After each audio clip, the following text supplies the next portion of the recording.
Let's see.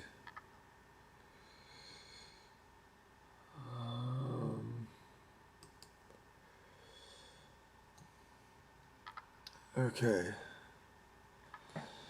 Alright, we're working now. Okay, good.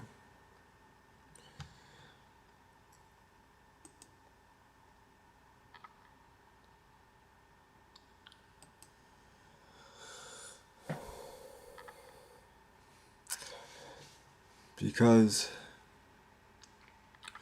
I am pretty bored, we'll stream at a different time.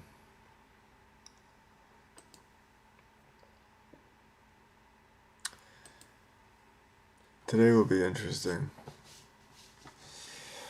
I don't know about the stream. The stream is always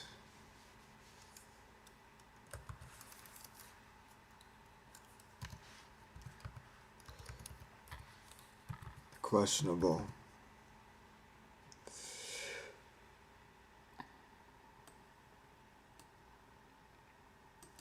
But that's what makes it fun.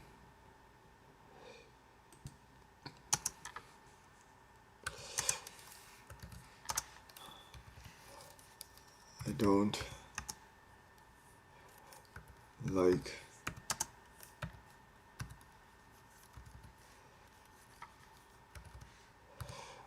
scripts. Everything I do is mostly on the fly. I don't like. This is what they always used to say in school. I don't like outlines.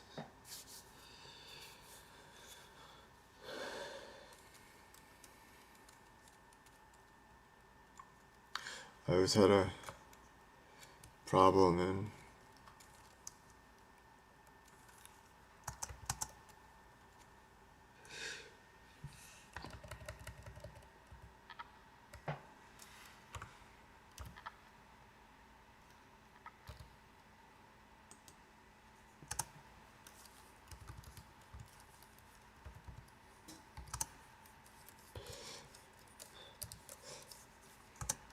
grade school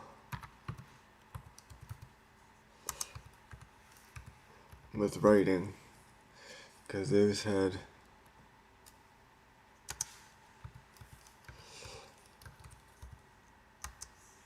all these rules they wanted you to follow. And if you didn't follow the rules of a nice outline, a topic sentence, all these different things, this detail has to go here, this one goes here, and this one goes here. If you don't follow that procedure, then they make you think you can't write. But you write a lot better when you realize that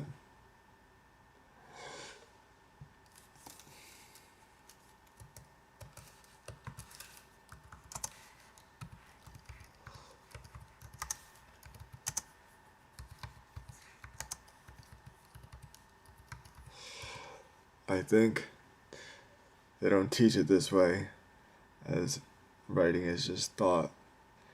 Because for some people who have lesser intellectual ability, they need a bunch of rules to make writing work for them. But I think if you have higher intellect, you could just go with this and just let your thoughts guide you.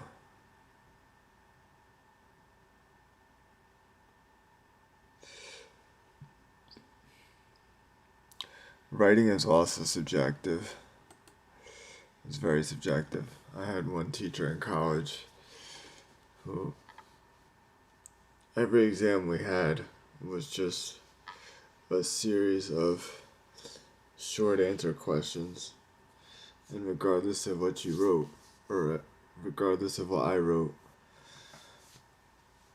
whether I had a good answer or a bad answer, the result was always this. Oops.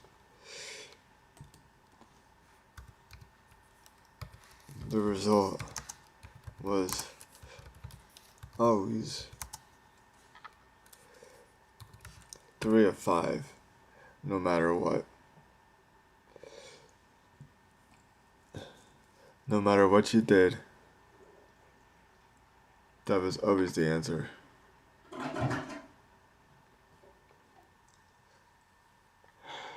She allowed you to do test corrections, and I think she was such a hard grader because she wanted you to do the test corrections so that you ultimately get a greater sense for the material.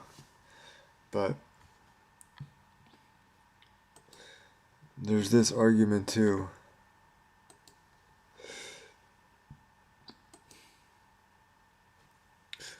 You have limited time in college.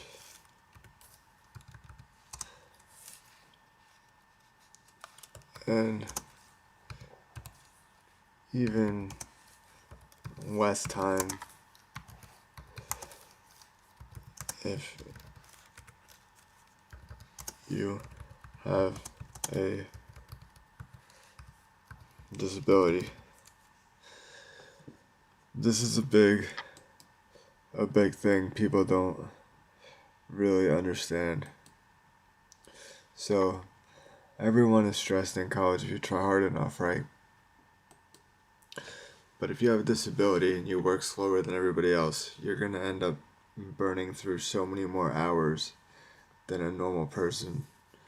So whatever extra a normal person does, you're not going to be able to do. So if you want to join a club, you're probably not going to be able to do that, even though I had no interest in doing that. It's also the argument in favor of this.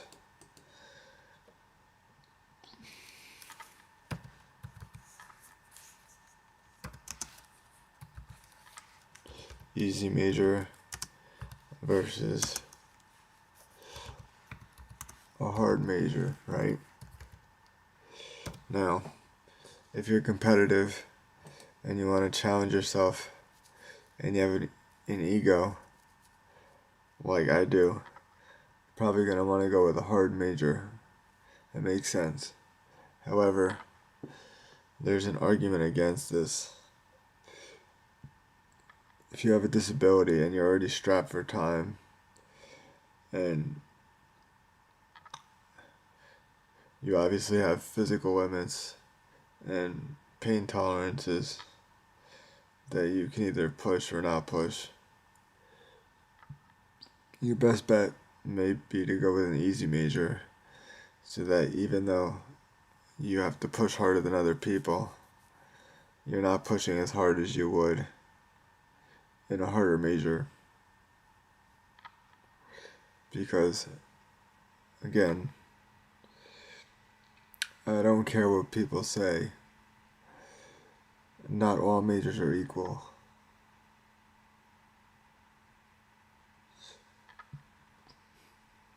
Take, for example,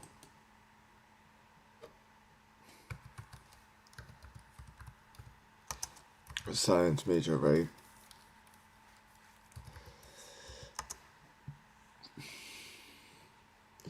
Let's bump up this font size. So you have 3 classes per week.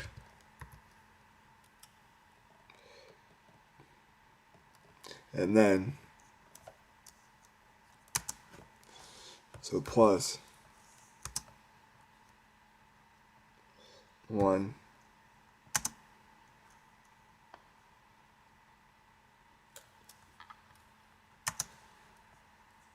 essentially 3-hour lab per week.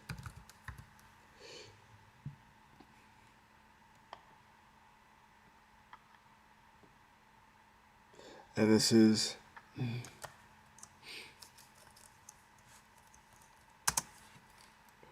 per one course. Okay, so just the in-class time is a lot more than a regular major. When you add on the out of lab time that you have to spend actually writing up a lab for 1 credit, you learn very quickly that you are doing much more work than other majors. So again, there's something to be said for picking an easy major.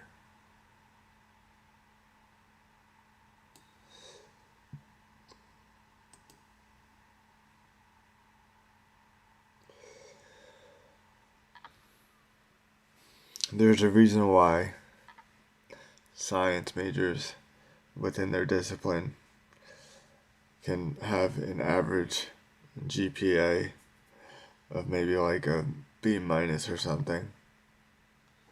So I'll just say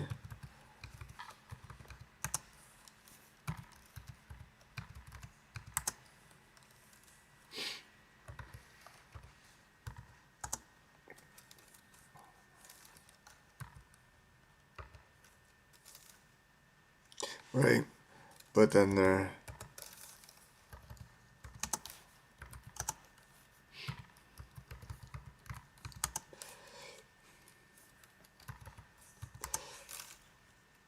out of science GPA could be like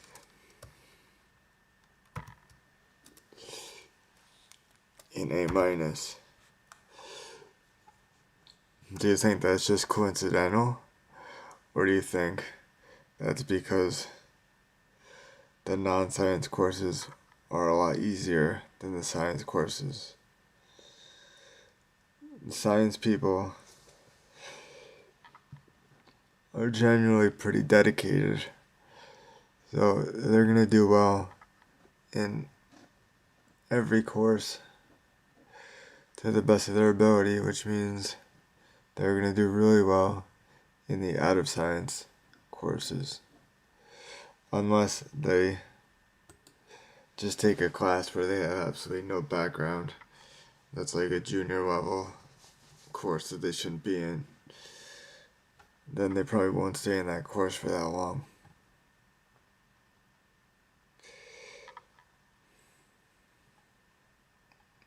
Because there's one thing that science majors tend to care about a lot, and that is looking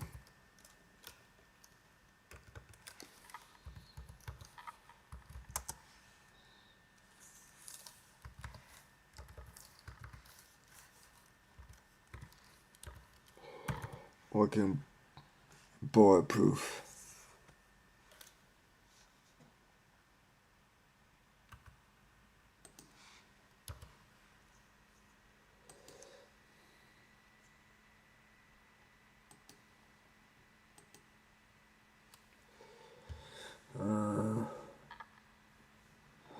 Let's see, I got a message here.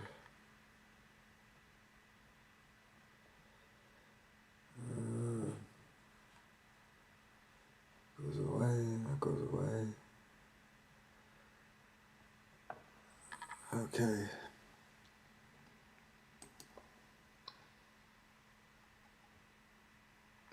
It's funny though, because a lot of science is very hard, right? It's very detailed. So, a few years out of school, if you paid attention, you're probably going to remember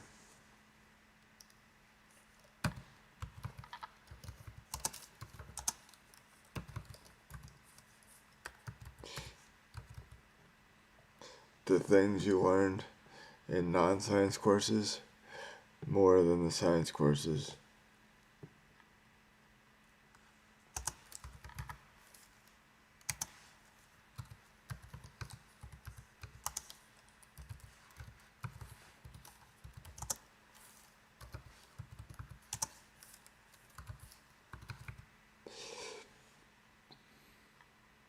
In my experience, this was true for things like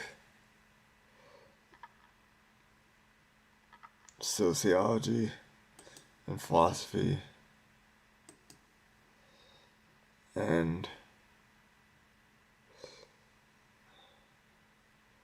history,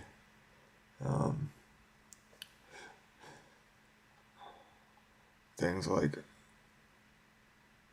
art. It's just easier to remember things that don't require so much recall.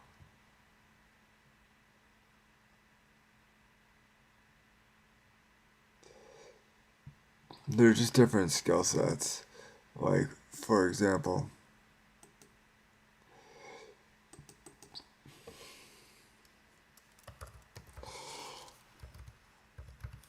political. Ooh, that's not gonna work. That is the wrong color for that background.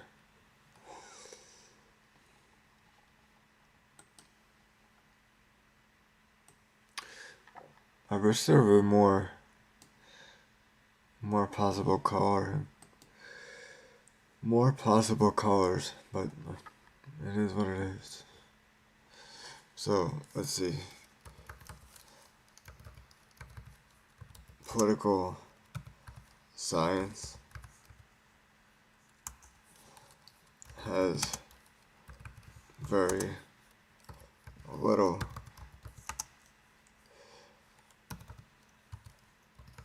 required recall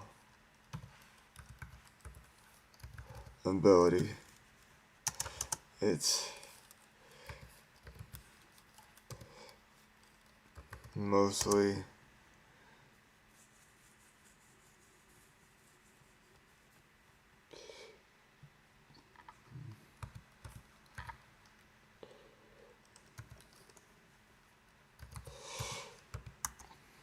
writings, which you don't have to remember much for.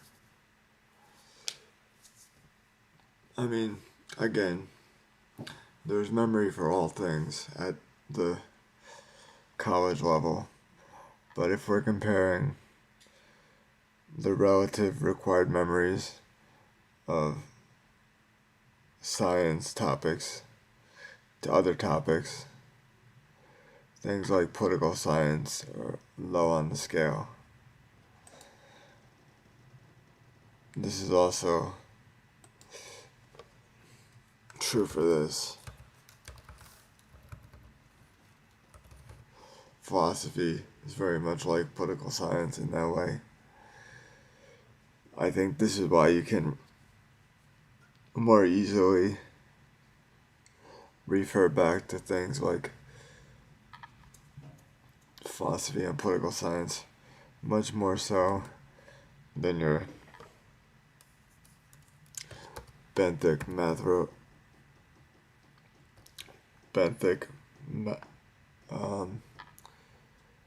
I can't say this word, benthic macroinvertebrates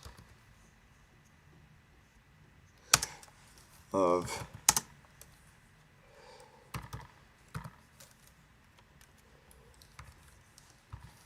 freshwater ecology. You might know all that stuff when you're taking a test, but it's all gonna go away. Goes away pretty quick.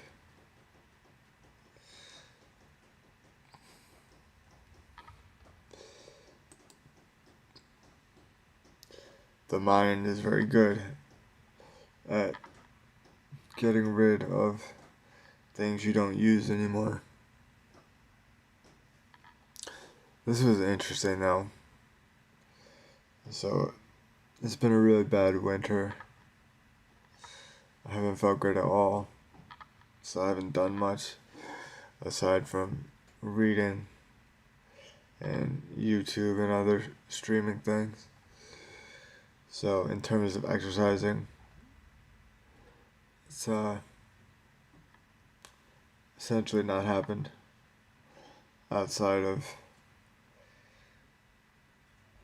some particular activities.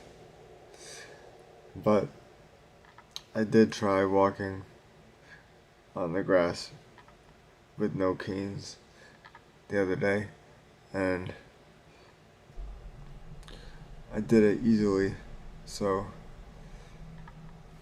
the brain can forget some stuff, but once you've done certain things, the brain kind of, I guess you could say it this way, brain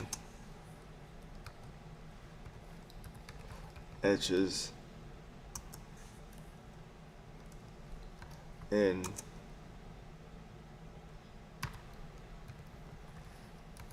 certain things more than others. It makes sense that it would etch in a movement more than the names of some freshwater organisms for survival purposes. You have to essentially never forget how to move if you're going to survive. So movements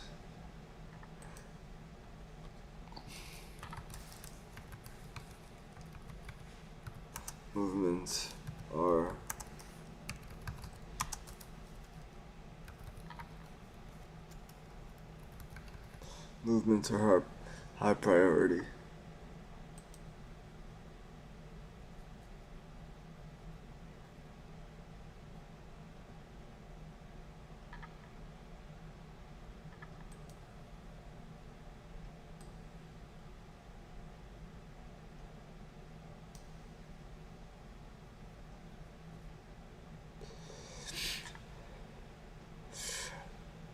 I'll show you this. This is pretty interesting. People don't really show this very much, but I think it would be kind of cool to show you. So, in order to get paid on YouTube, you have to reach certain metrics, right? One of them is to have 1,000 subscribers. And then one of them is to have 4,000 hours of watch time. So, if we look at this, I would have to grow 10 times more than I already have. And if I did that in the span of a year, in 1 year's time, I would be able to get paid from YouTube. I think that's pretty interesting because it shows just how hard it is to actually be big enough to get recognized by YouTube and get paid by YouTube. So for everyone that thinks that they could do this, you probably can't and you probably won't if you try. It's not to be a downer, but it's very, very difficult. You have to be somewhat interesting at least, and have some sort of niche. Because if you don't, you won't be successful. This is something cool.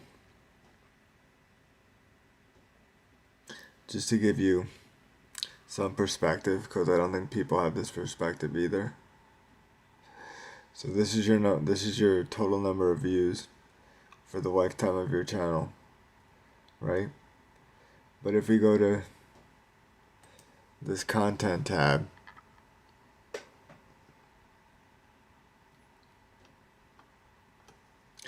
you see this impression value.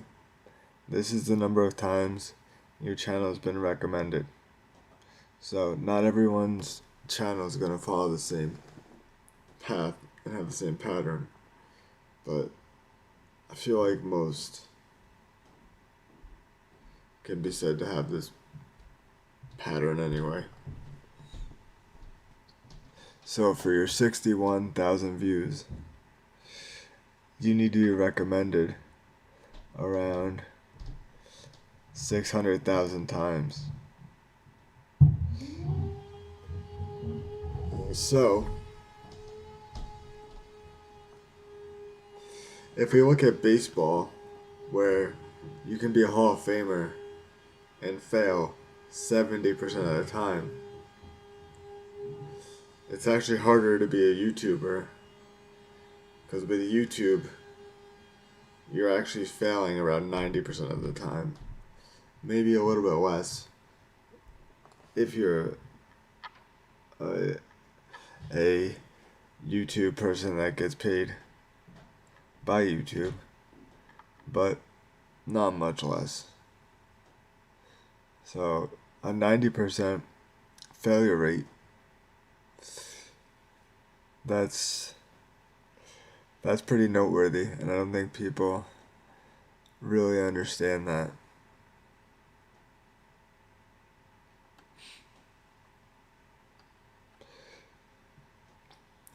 This is also pretty cool right here. I like looking at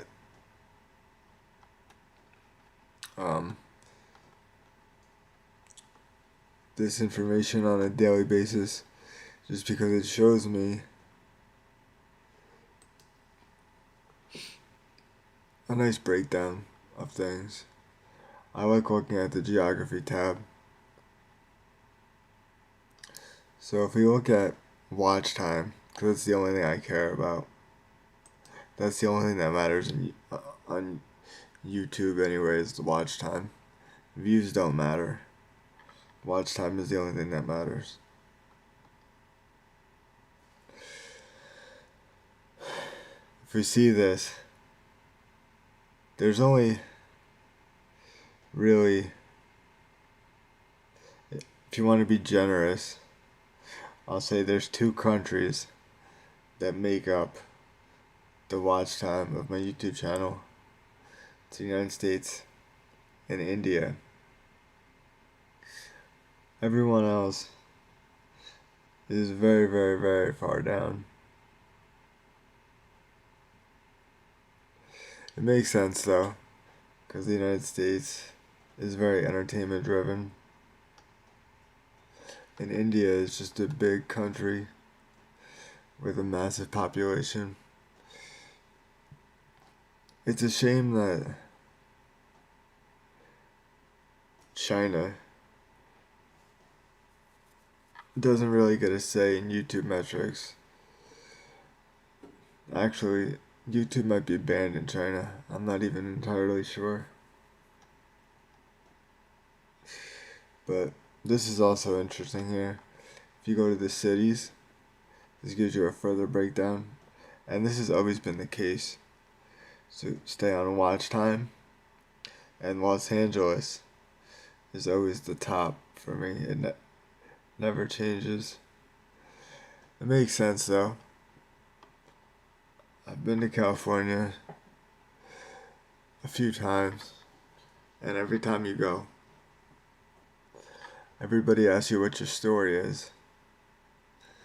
So people are very interested in the idea that everybody has a story. So it makes sense that they would be interested in YouTube. I don't know. Just some interesting things.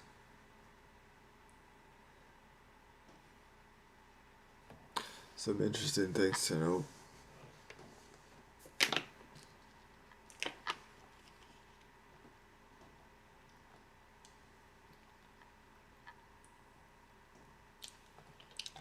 This is one of the dumbest buzzwords now that you hear all the time. I'm gonna write this out because it just annoys me so much.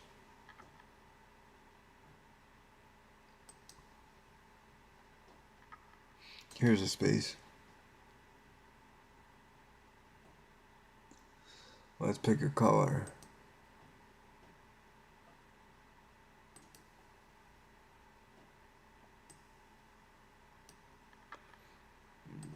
Okay.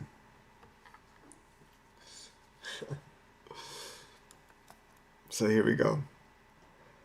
Modern society is infatuated with data, right? As if it's a new thing.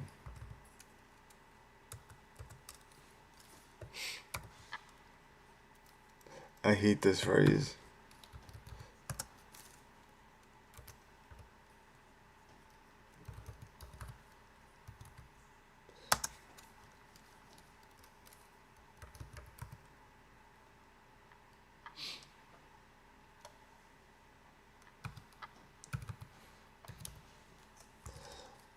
I'm a data-driven professional.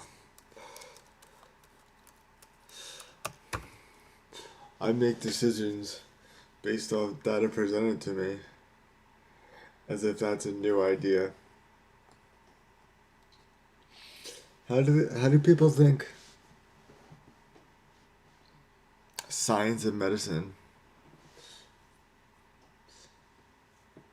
has existed before the advent of giant data centers and giant servers, which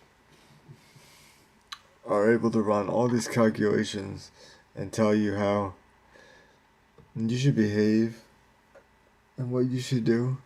It's all nonsense. The biggest nonsense is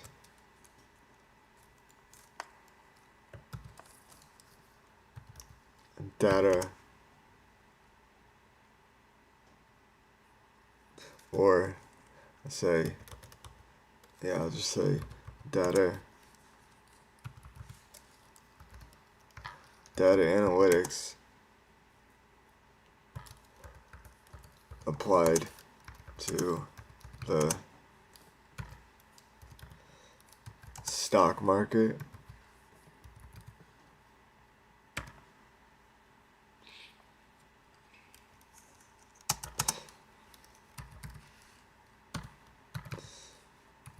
It's nonsense.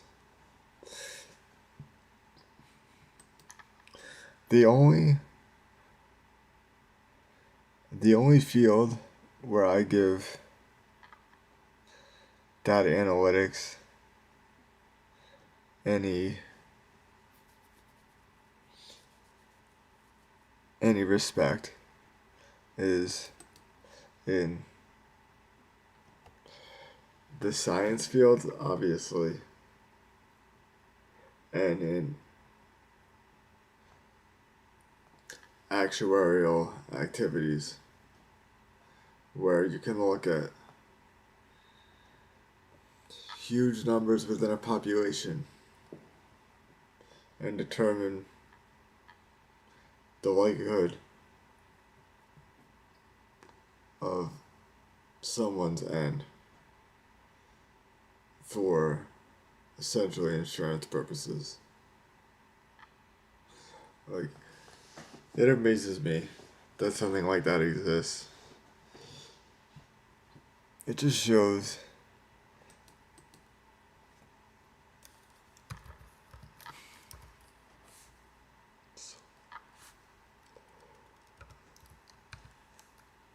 the soullessness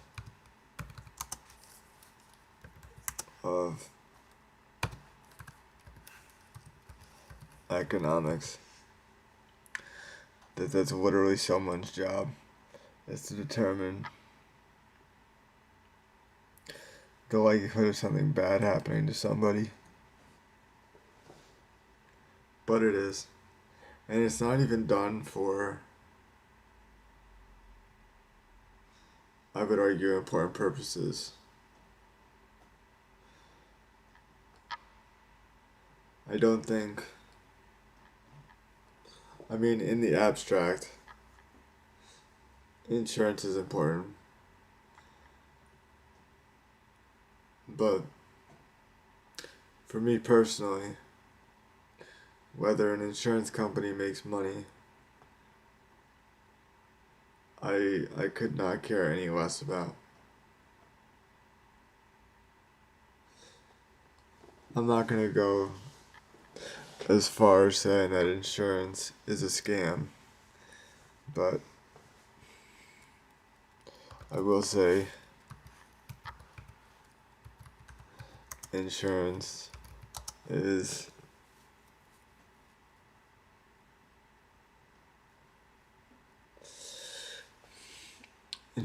a problem. It's pretty funny. You have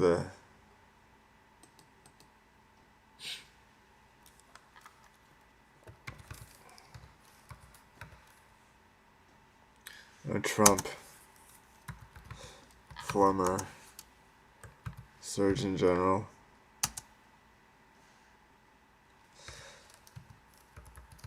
talking about the cost of emergency room visit after he went in for dehydration, as if now, just because he was personally affected, he doesn't think that the cost should be that high. Like, these people, Republicans in general,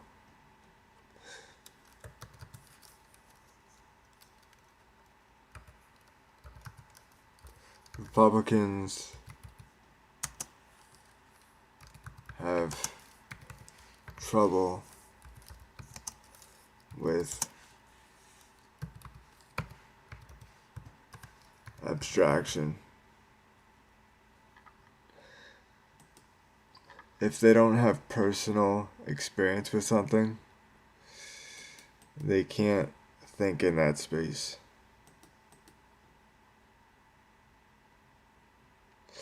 I feel like other people are much better at taking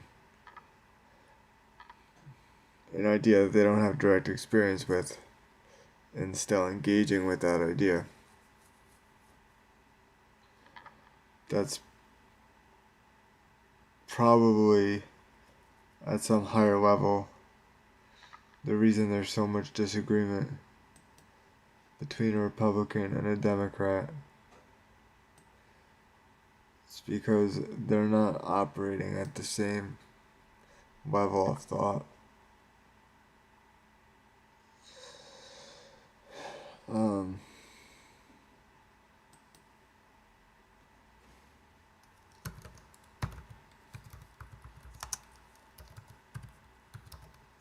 Different levels of thought, engagement.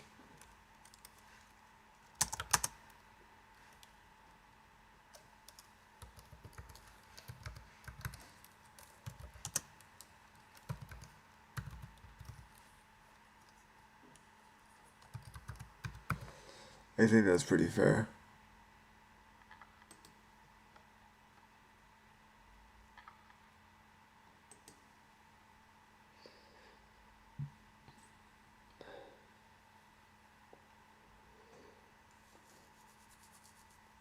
That looks pretty nice. Let's get a different color.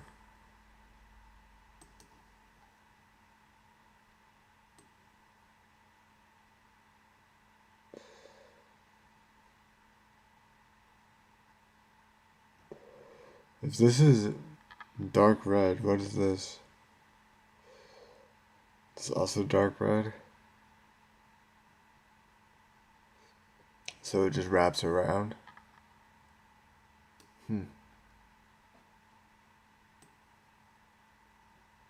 Interesting.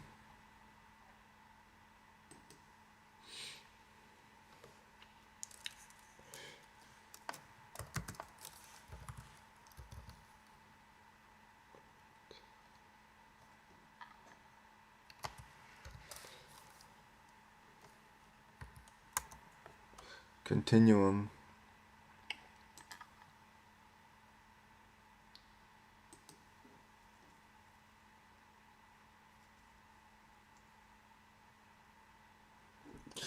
That's probably why the universe is not finite.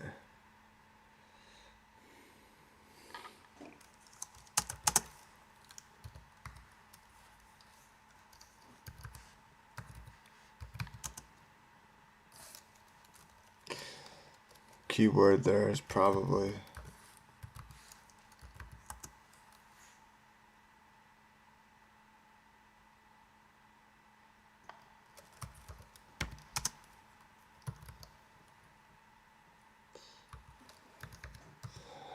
That's a cool overlap.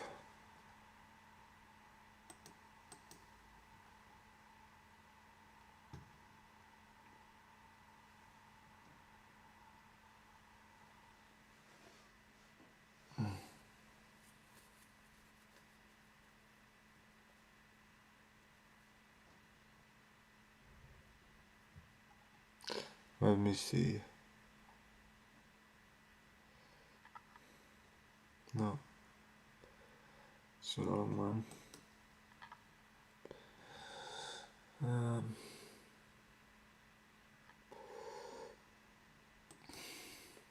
I wonder if you could do.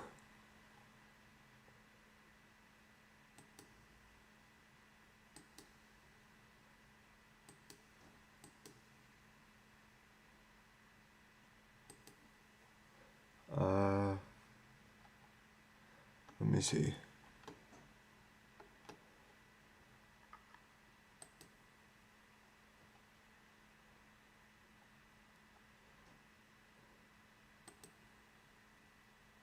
Okay. Alright.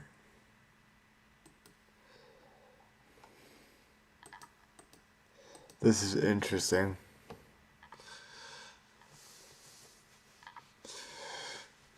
You know how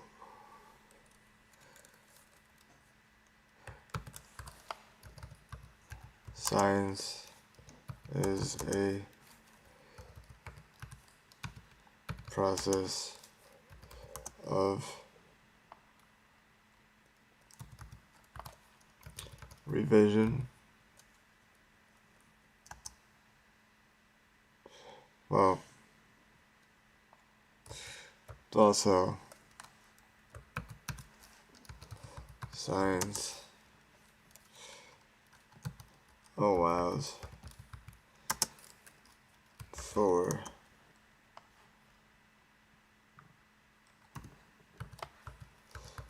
radical thought.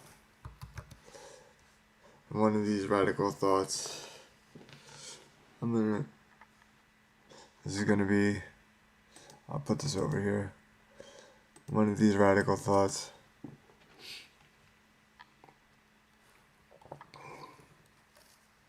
so I'll just say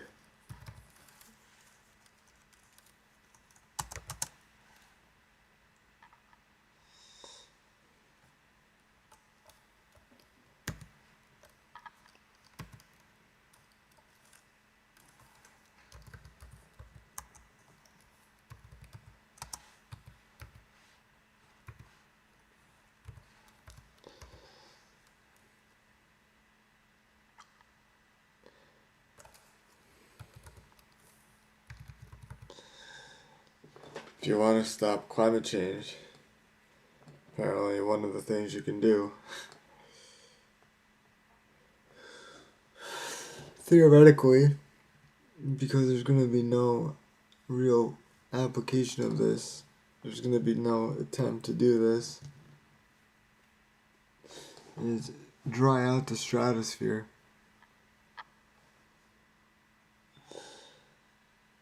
If you dry out the stratosphere, which you'd have to continually do, so I don't see how that would work. But apparently if you dry out the stratosphere, you may be able to influence the water cycle, which apparently we're already doing. So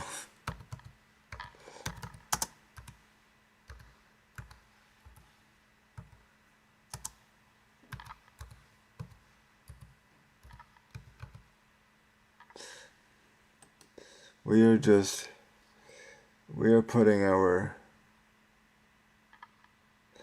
disgusting, messy hands all over the environment, almost as if it's like I don't know, like a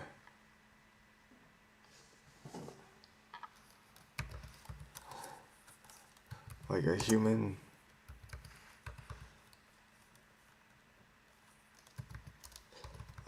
signature that will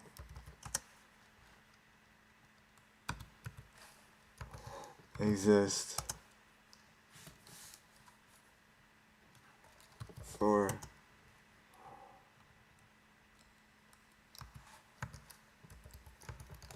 billions. That reminds me of the George Carlin joke. It says something like,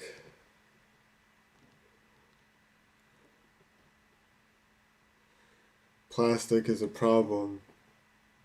It's destroying the environment because it's not biodegradable. And then he says, well, something to the effect of, well, maybe God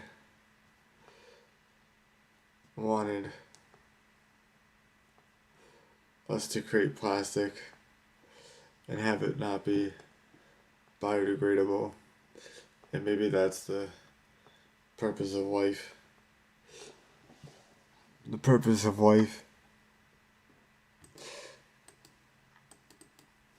So we could write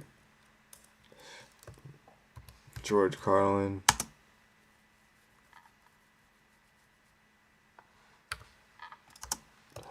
Purpose of life.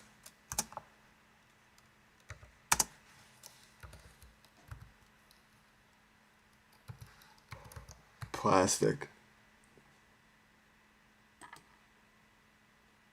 It's a really good joke.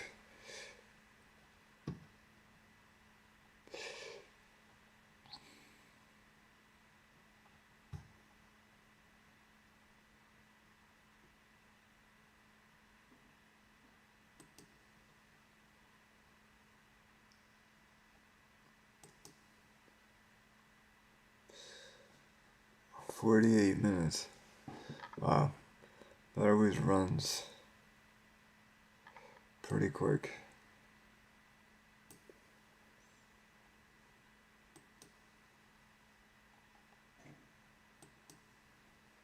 If I was a teacher, I wouldn't be able to get through anything in 45-minute sessions. Let's save this, make a new one.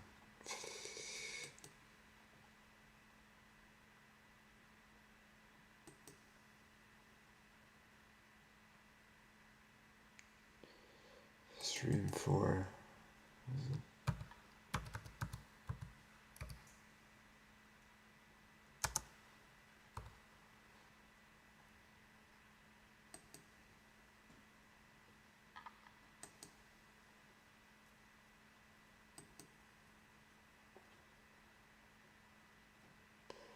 What color shall we have? Let's go with the red on this side.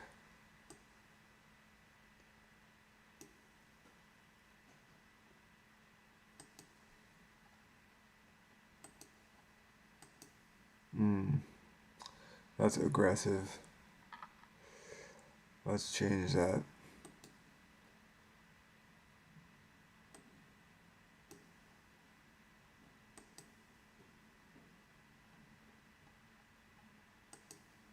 That's better.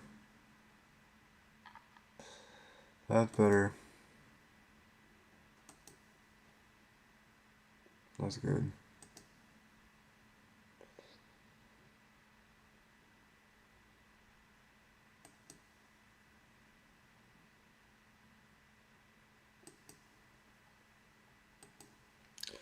Part of the reason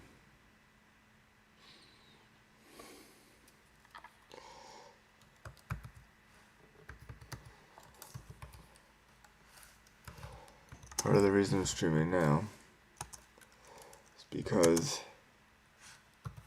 I feel sick and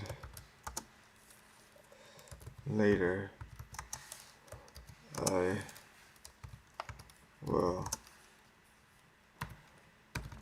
feel sicker.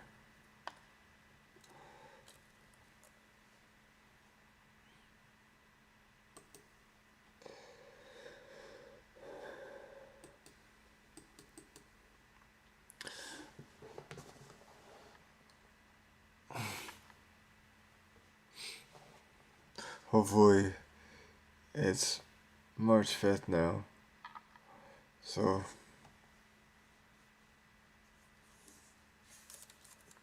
on April 5th,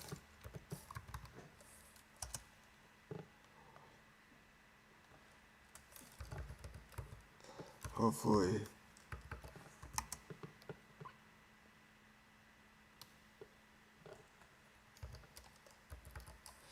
illnesses from this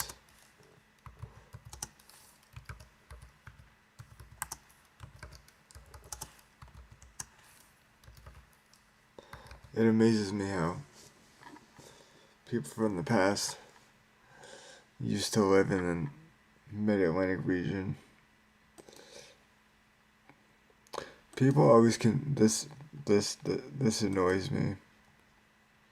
Right, so I'll write this. This annoys me so much.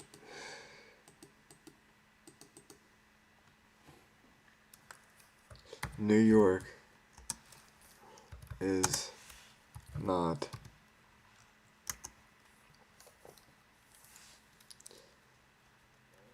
part of the New England states. And why is a mid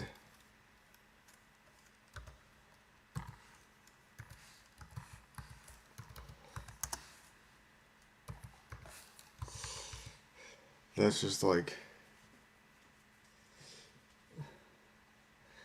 some basic knowledge that people don't understand. I'm not sure why.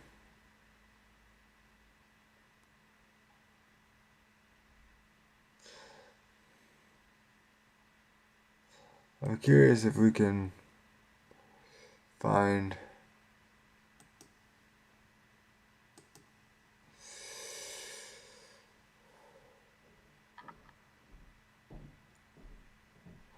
let's try to find some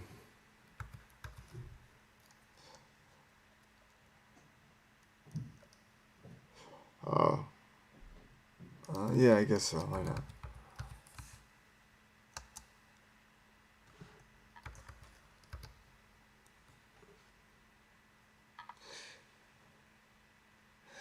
Let's see.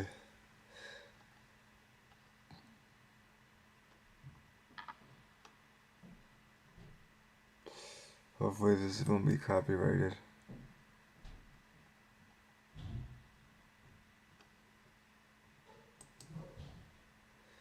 Probably won't be. Oh, this reminds me of Are You Smarter Than a Fifth Grader? Let's see. Let's see.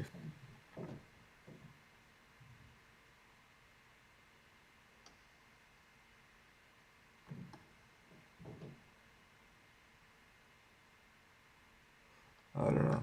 I guess.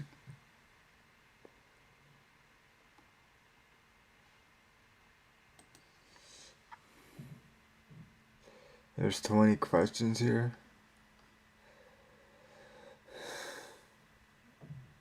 Oh, alright. This is a little bit easy. I gotta find something else.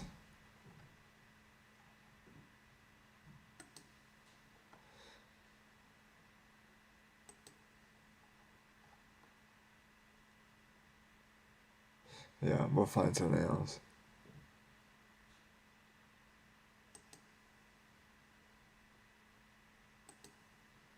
Maybe there's a trivia for adults or something.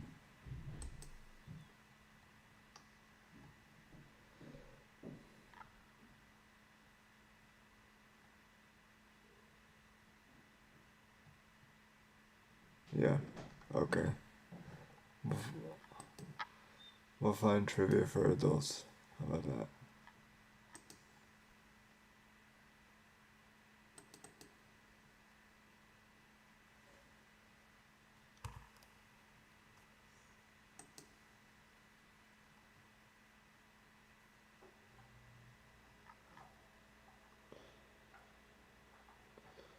Let's see.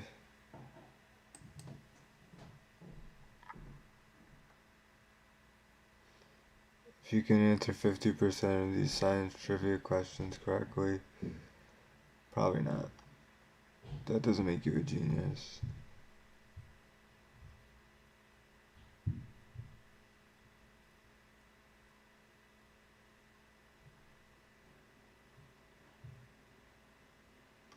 Not interested in this.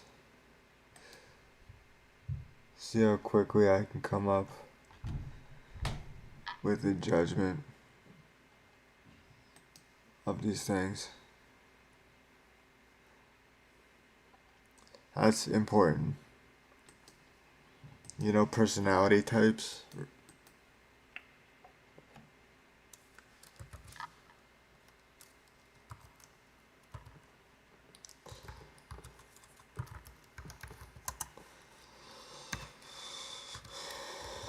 Personality types. So you have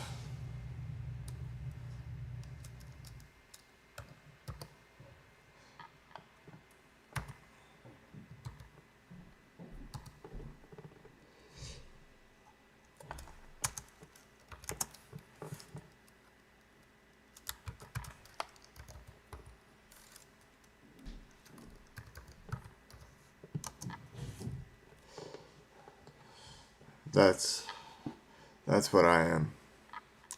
INTJ. You could probably guess that if you had any background in the subject. But a big piece of that is this judgment here.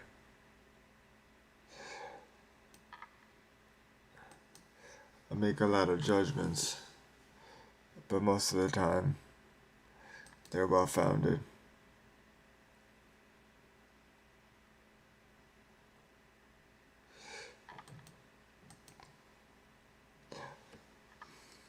This is another thing.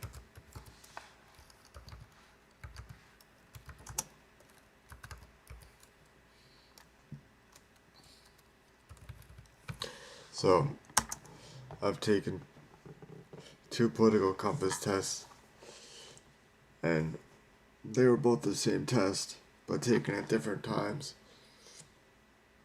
separated by months apart. Right? I don't know why I'm saying right so much. Anyway,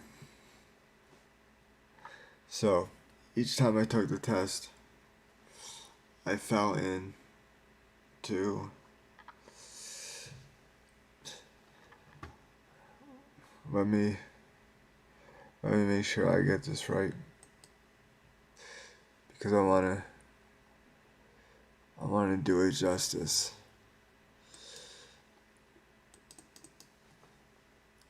And there's no reason not to.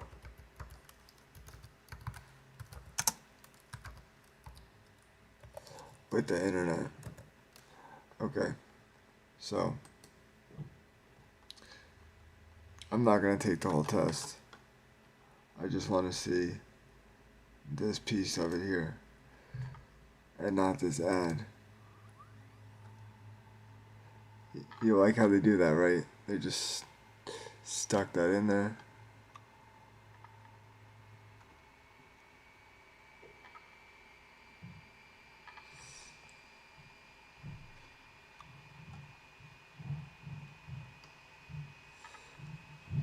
Can I get a picture of the compass? That's what I want. I really want a picture of the compass.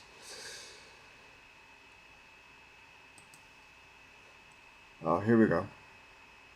Let's go to not copyright.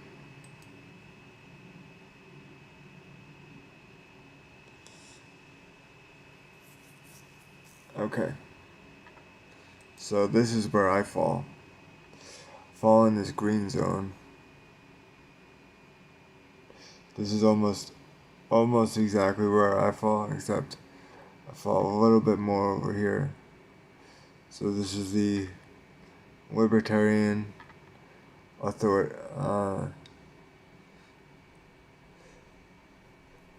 libertarian left and authoritarian left. And it's interesting because the first time I took this test, it had political figures that it would match you closely with, and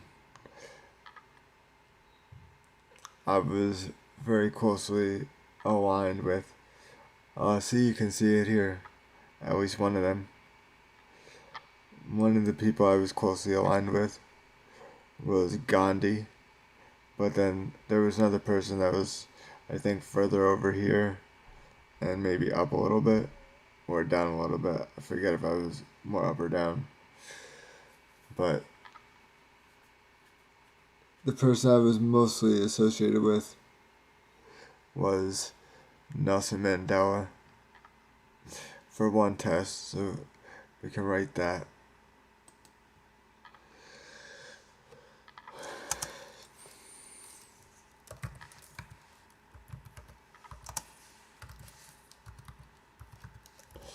I'm saving all of these sheets now. And then the other one, the other time I took the test, it was some YouTuber made a video of where he thought each president would have fallen on the political compass.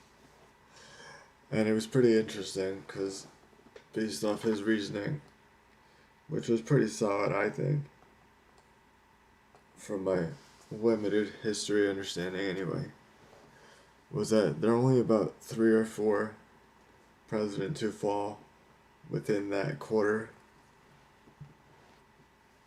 of the compass. It was, by his reasoning, JFK,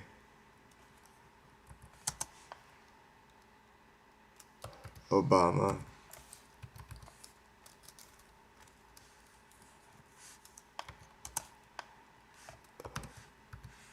Carter,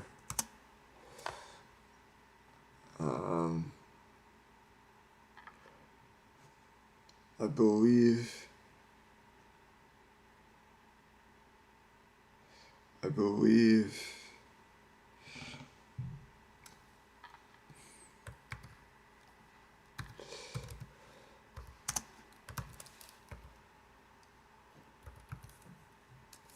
and then maybe Biden. But if we look at where I fell in relation to these people. I was most closely aligned with Carter, I believe.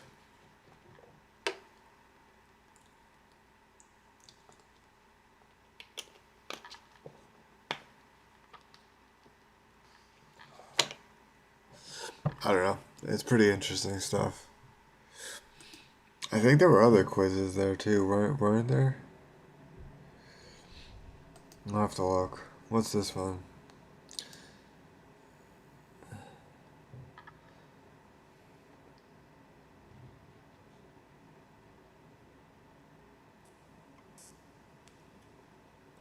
I don't actually know who any of these people are.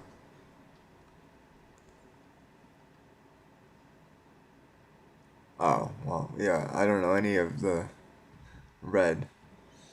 Or maybe these were these person's friends or something. And then, of course, we know the blue.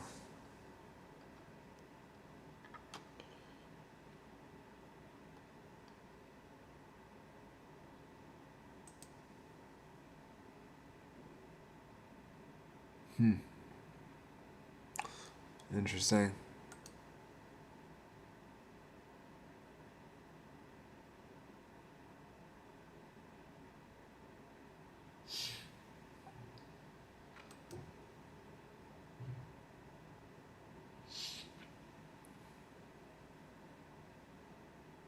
Oh, can I just show you something real cool? Oh, of course I can.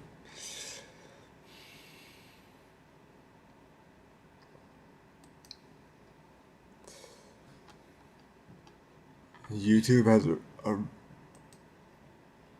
real problem distinguishing what is actually important and maybe what people want to watch. But I have no idea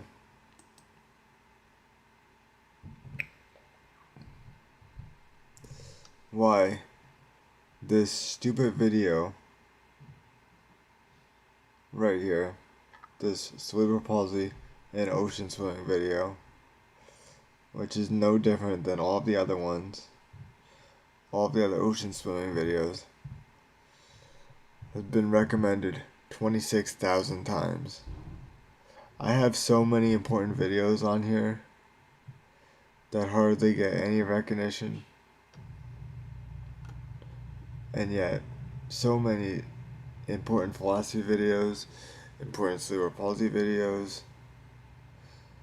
but yet this one video has been recommended 26,000 times. And then you go down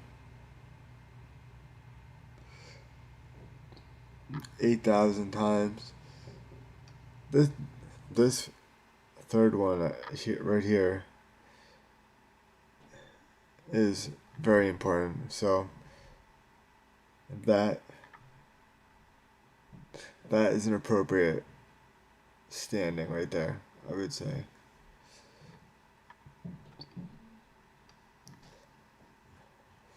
I think it's pretty interesting that this stream got recommended so much. As you can see, most of the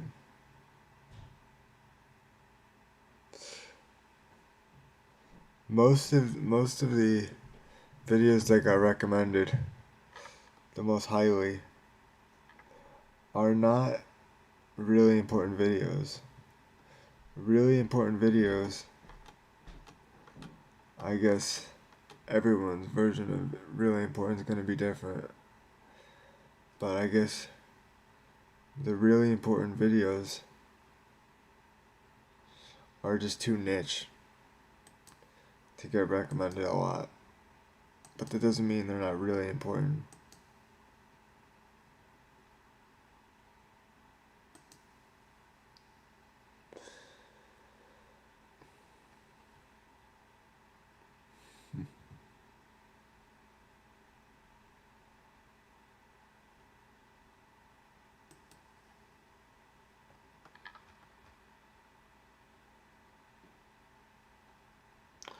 Let's see what other tests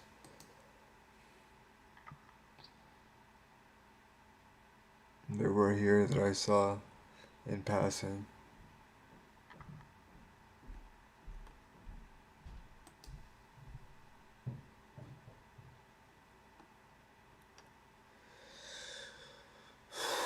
Um,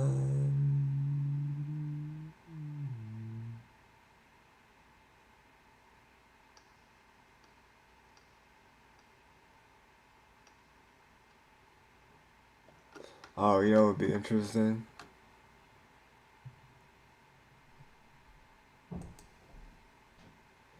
What about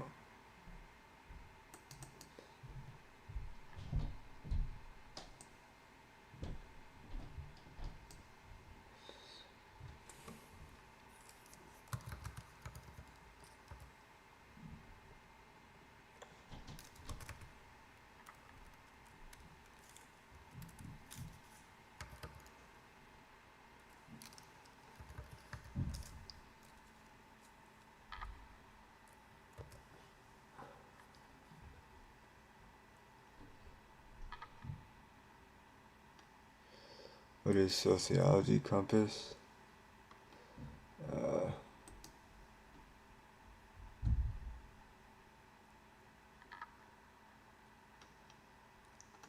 uh, that didn't really work. What about this?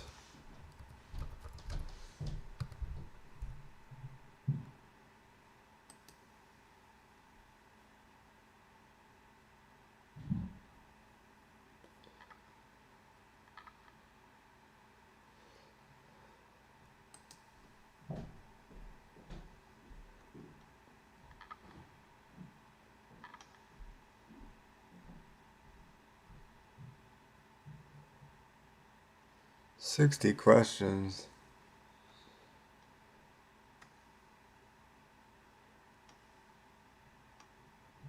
Which one should I do?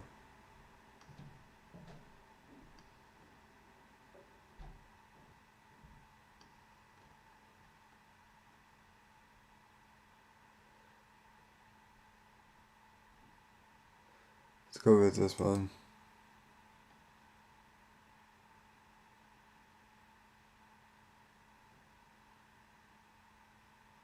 I don't think it will be copyrighted. How much do you agree or disagree with the following statement? Free of the market, the free of the people.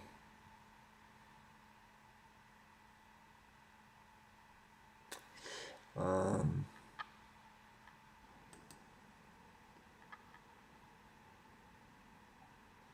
Question 2.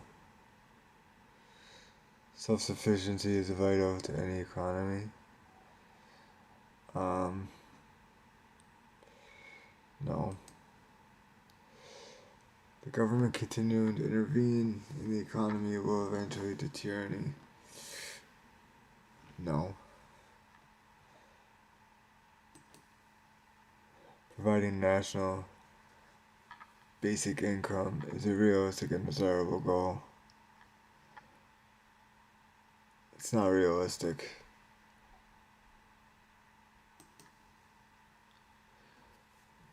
There should be little to no industrialization in the economy.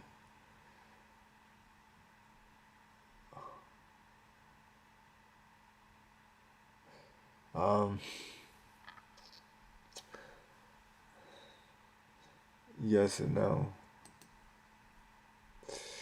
States should initiate price controls on various goods.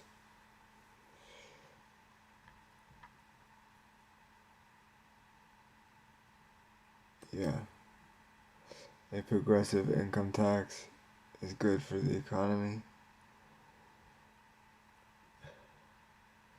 Sure, but it doesn't work. Because the rich will always find a way around it. Strong tariffs are necessary in a sovereign state. No. A country. Wow, there's 69 of these, or 68 questions. That's a lot. I don't want to do this 68 questions. A country should be self-sufficient when it comes to providing basic needs, such as food and water. Should be? Yeah. See how there's always a I can write this down here. There's a weighing process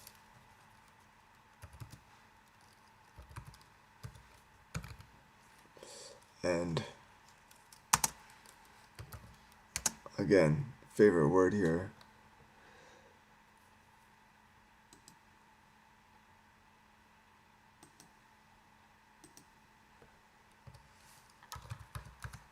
Nuance. Nuance is critical. People need to understand that.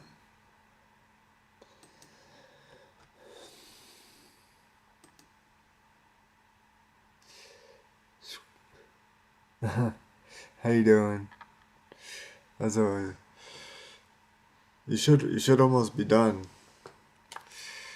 The day should almost be done. You might have 1 more hour left. That's what's good about the streams. You can watch them whenever you want. Watch them live or watch them later. Doesn't really matter.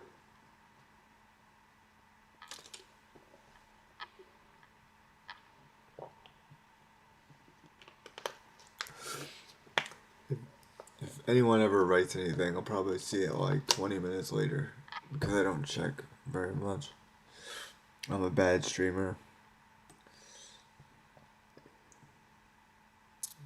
I don't stream for community engagement, but it's always nice.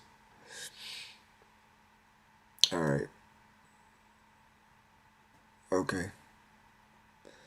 Where were we? Economic intervention is needed in order to ensure income equality. Well,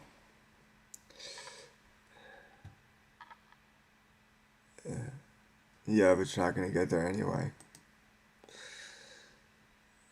National work programs, which ensure employment, are practical and feasible. No, they're not feasible. You can't ensure employment. Okay, here's a perfect example, right? I guess you'd make a cutoff, but how do you ensure employment to the slightly disabled?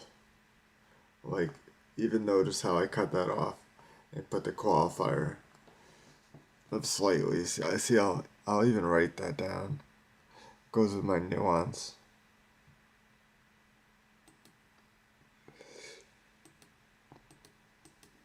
Let's get a different color. Yeah. Which color do we want? Let's go with that one. Qualifier. All of these things are important. There's a weighing process, nuance, and qualifiers.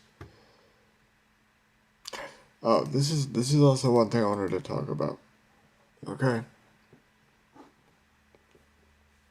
I was gonna make a video on this, but I'll just do it here. Okay.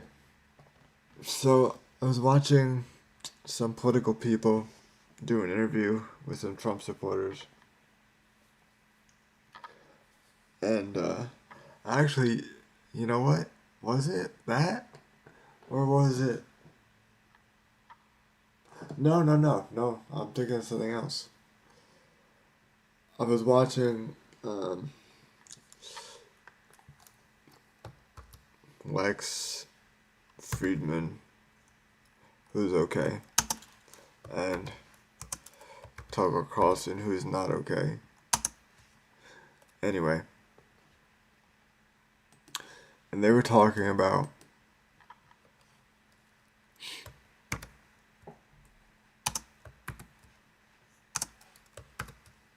Trump versus Biden, right? And Tucker Carlson was saying how essentially Trump and Biden are equivalent in their bad actions, but yet only one is being prosecuted. Why have we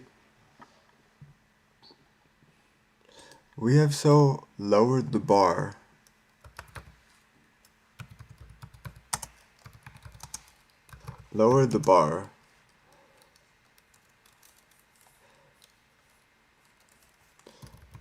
for people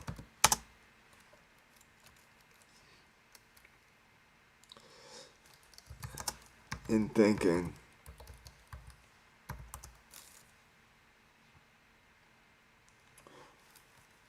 slash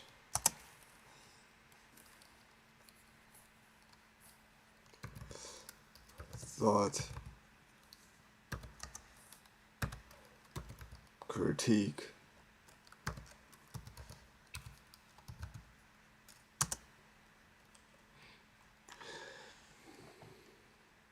if you think those cases are the same and that the nuance doesn't add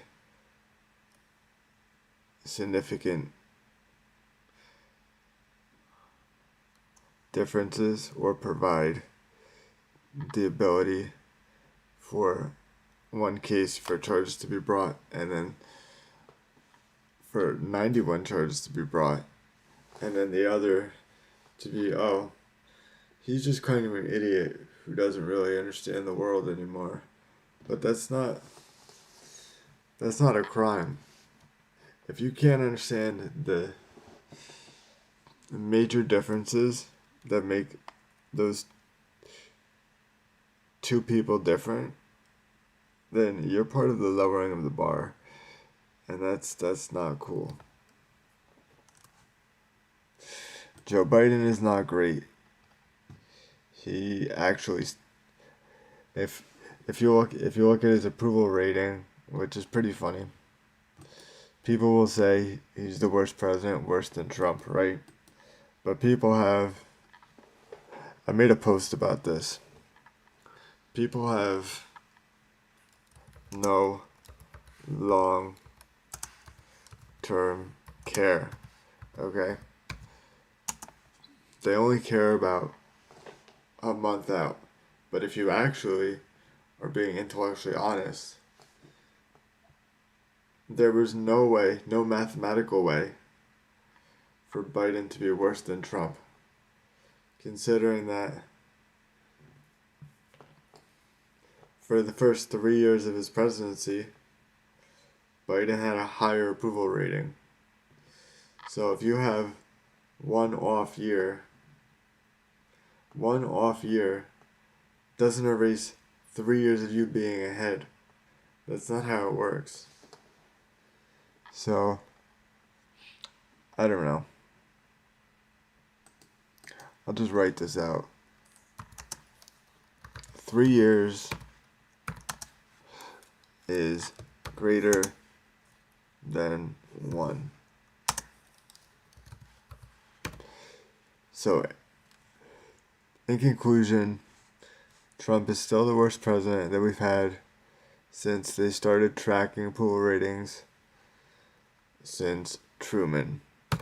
So, just deal with that.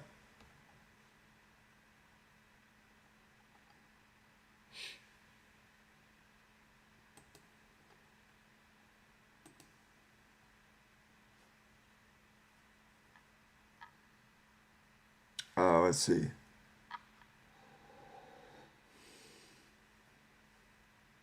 Let's see what we got.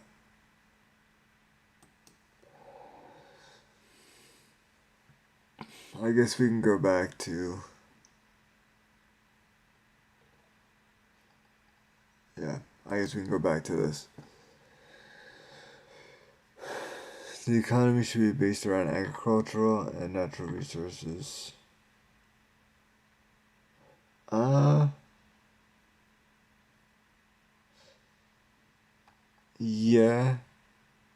Yeah. It should be. You shouldn't exceed your natural resources or even come close to exceeding them. Long-term, multi-year plans are important initiatives for the state economy.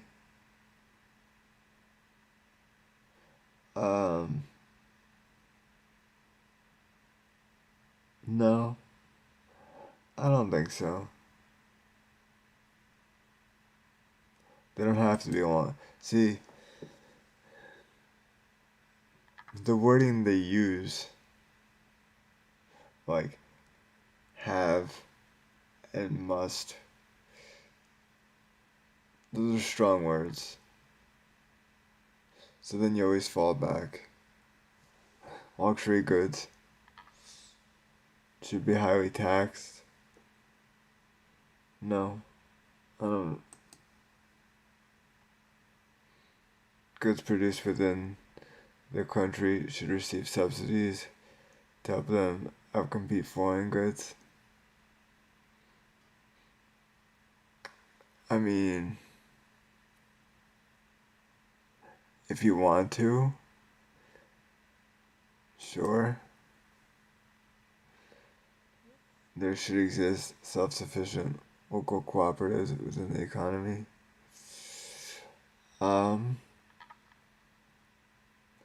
Okay. I don't have a strong opinion. I'm not really neutral, but the state should have the ability to harshly punish negative forces in the economy.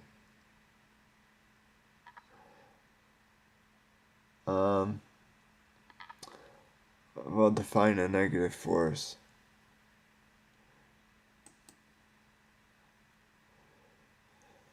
Nationalized education, and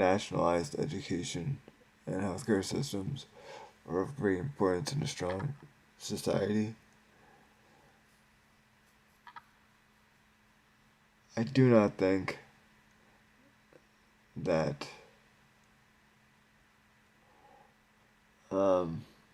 education should be privatized. Because,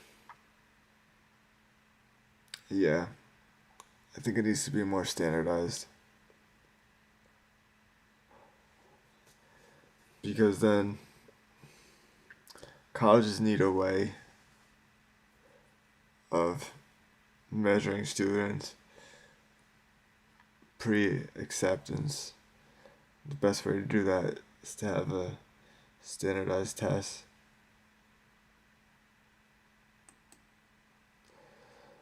Our economic order should be directly linked to ecology. Yes.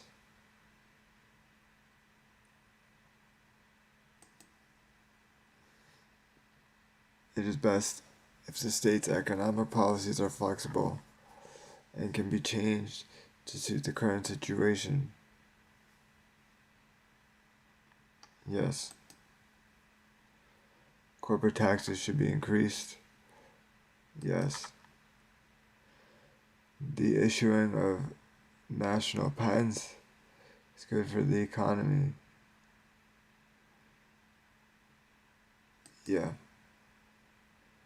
Is it damaging to the economy to be reliant on foreign countries? No. The state has a right to interfere in the private affairs of individuals.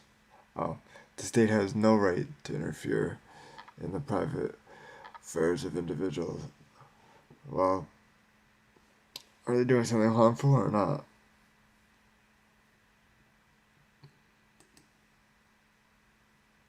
Railways and other transport systems should be nationalized. Yes.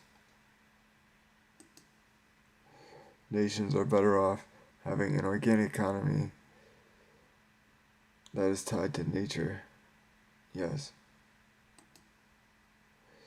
State intervention in the economy almost always results in catastrophe. No. Tax cuts are necessary in order to maintain a prosperous economy.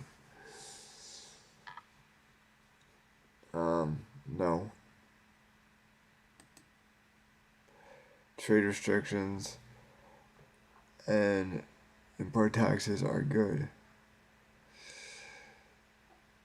No.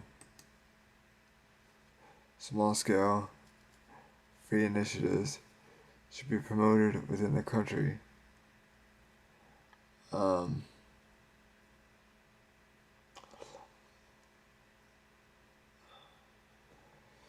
I don't know. I I don't know.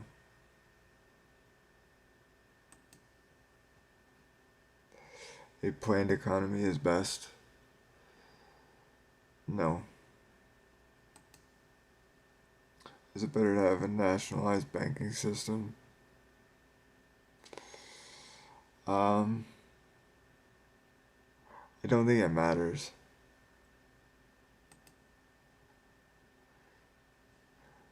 We're only like halfway through this. An economy should be founded on competition and consumption. I don't think so. Let's see. You can see I'm a slow test taker.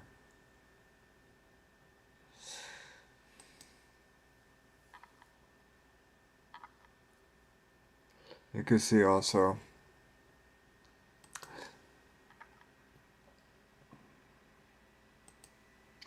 that I don't match.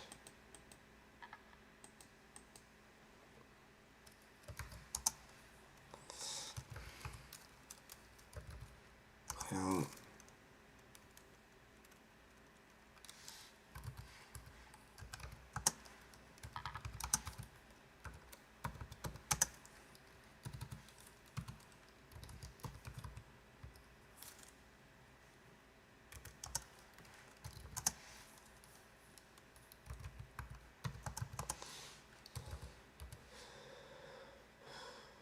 I don't match the speed required to have a job. That's an understatement, but you can see.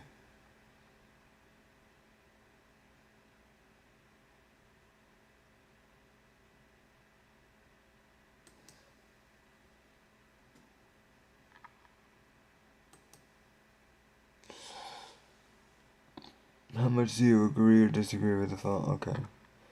The bigger the government, the better. No. Aside from funding necessary public programs, police force taxation should be as limited as possible. No. Trade distorting policies don't work.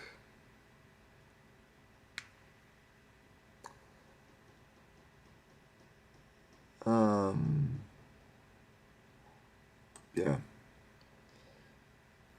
It is better if the state receives significant support from foreign countries and corporations. No.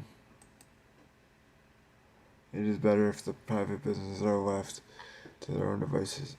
And no. Multinational corporations are more efficient than publicly funded systems. More efficient?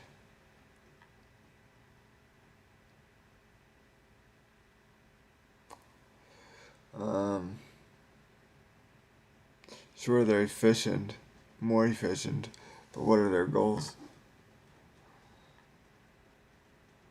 Their goals could be totally whacked. But I guess this is the way you have to answer that question, to be fair. Economies need to industrialize and modernize in order to flourish.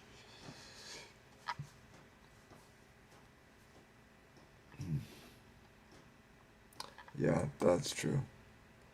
A functioning economy will always need to have a complex set of rules and guidelines kept in place.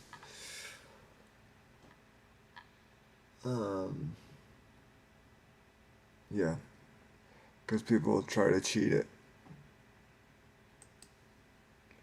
Higher income households should be expected to pay a higher income tax. Yeah. unregulated access to foreign markets is a good thing. No, because otherwise everyone would just dump their stuff into foreign markets and there wouldn't be anything left in the actual domestic market. Economic powers such as the EU should provide support to struggling countries. Oh.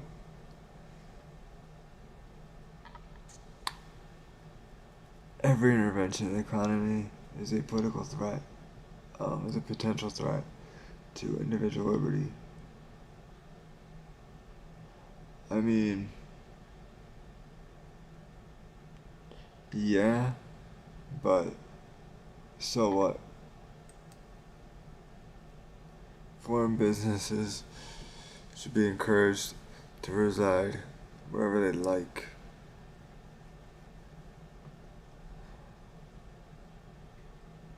Um,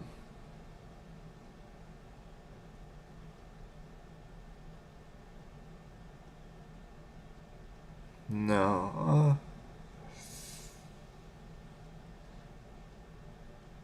no. An economy that utilizes foraging techniques such as hunting and gathering is preferable. It's preferable, but it's not gonna happen. The economy should be organized organically, devoid of planning and rules.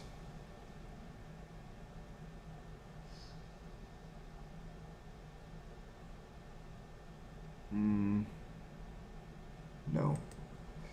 You would have too many people try to take advantage of it.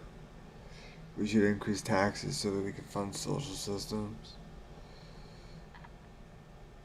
Yeah. Trade should be heavily regulated. No. Ideally, states should depend on the support of each other. Ideally? No.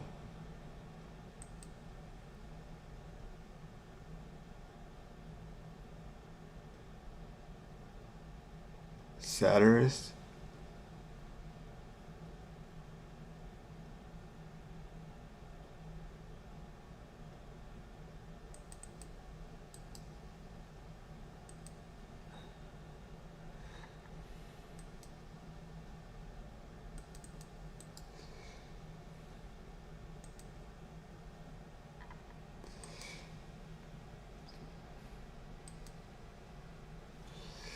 An advocate of a political system in which the state has substantial centralized control.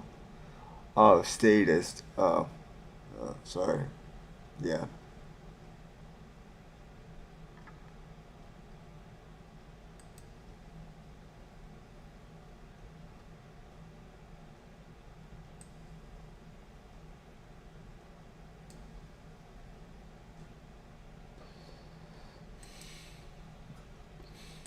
Statist dreams of utopia are one of the biggest threats to economic prosperity.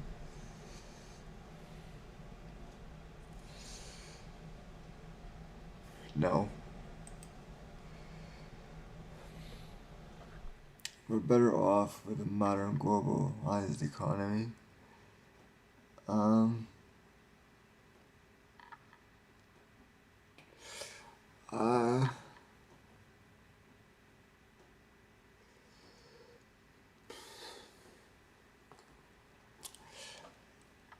I guess for now. That's a loaded question. Monetary value, or currency, is the core of any functioning economy. Um,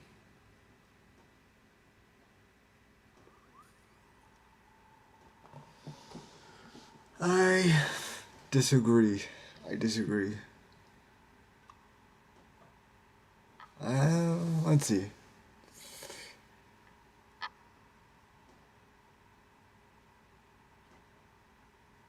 Mm,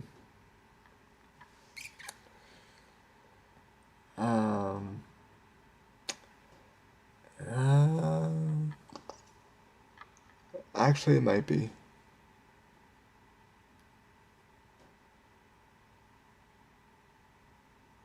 Yeah, because I'm sure if the dollar slipped below most other currencies, all the other countries we owe money to would flip out and call our debts immediately. An economic structure should be fluid, lacking in formulas and paperwork and rules. Yeah. Mm.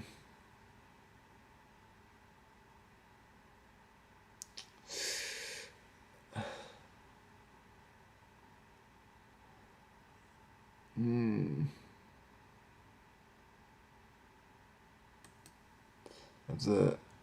That's kind of one where you want to go the other way, but you know you can't. All citizens should pay taxes at the same rate. No. Overall protectionism has had a net negative effect on economies. Um,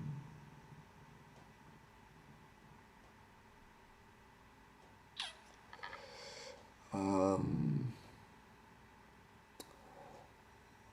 I don't know. Economies should support each other and promote interdependence. Promoting.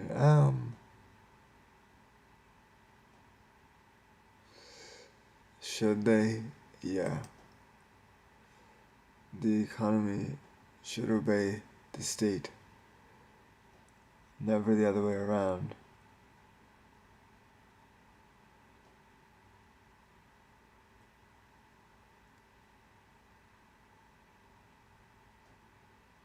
I don't like the way that's worded at all. Globalism is inevitable and for the better. Um,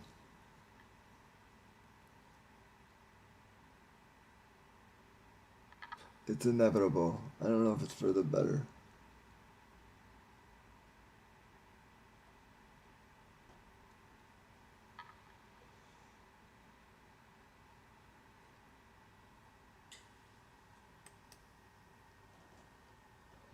We should promote commercial lifestyles of profit and usury.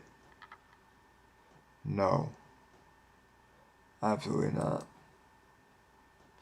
Strong public administration is needed in order to uphold the law, maximize efficiency, and prevent favoritism.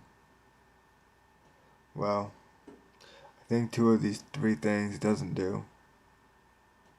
Doesn't maximize efficiency and doesn't prevent favoritism, but it does uphold the law. Taxpayers shouldn't be expected to fund expensive social systems. Disagree. The government should have major control over the economic ins and outs of a country.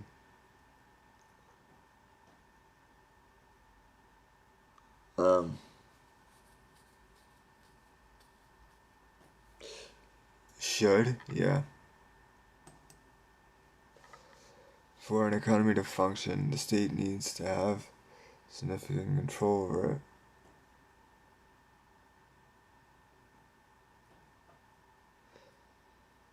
Um,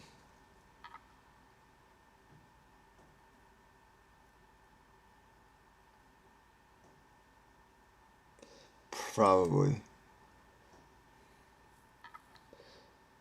We should strive towards a universal global economy. You should. Bureaucracy is needed so that law, order, and a functioning economy can be maintained.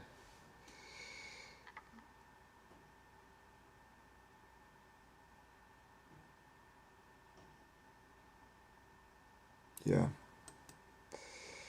Last question.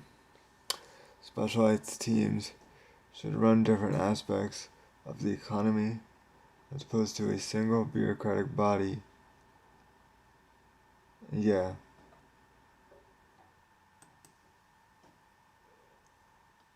Alright. Nice.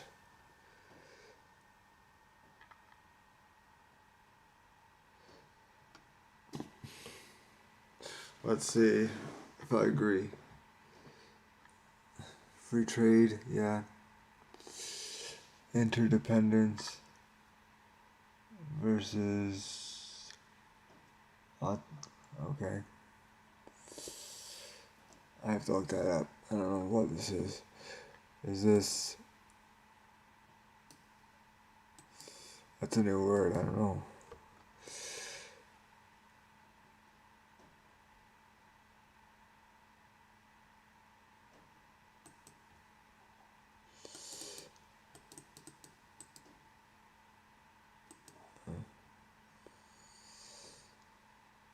Maybe it was shorthand or something. It may have been shorthand.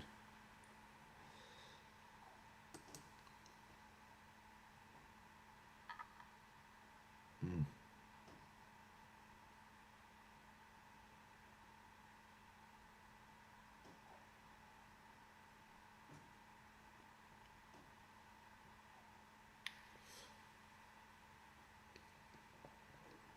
So which one's the biggest difference? It's progressive tax? Yeah. I don't like flat tax at all.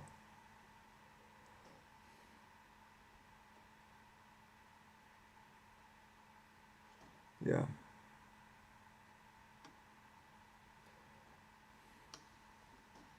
That's cool.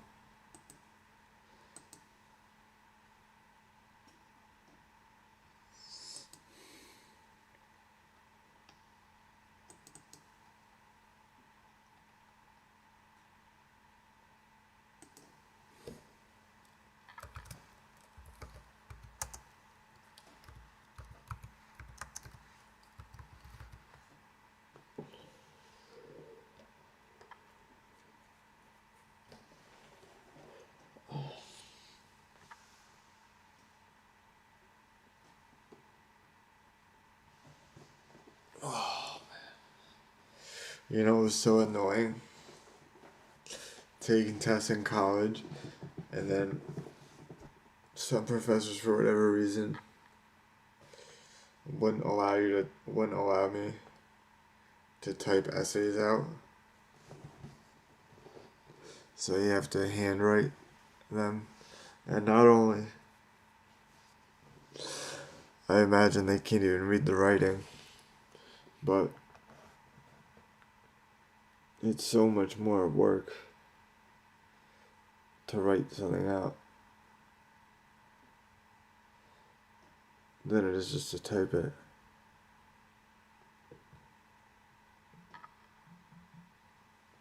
But teachers don't care.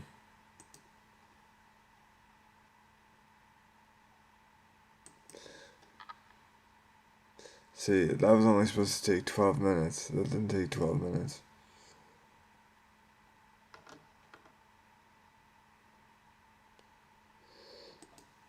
Philosophy. I would rather find true love than be wealthy. True love doesn't exist. But I guess so. I would rather be given an expensive car than save the. What?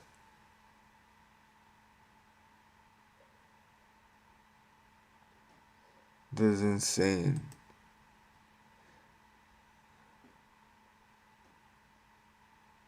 Yeah. This is just like a test of whether you're a bad person or not. Like, that's insane. Like, some people are just bad people, and that's pretty clear.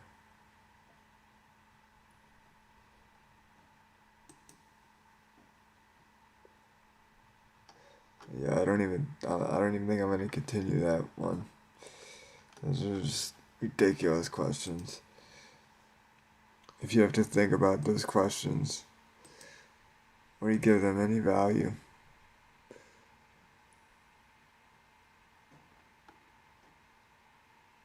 I don't really know what that would mean for you as a person. Here's an example of an important video that's just short. So it got more views than the regular important videos. But if we could analyze this video for a second and what it actually means, it says cerebral palsy, a demonstration of nearly non-existent neuromuscular control, attempted foot tapping. If you have cerebral palsy to any real degree, that's one of the things you will not be able to do, is tap your foot. The hardest thing in walking with cerebral palsy, the reason some people can't do it, mostly the reason, is because they lack foot strength. They can't impart any force into the ground when they walk.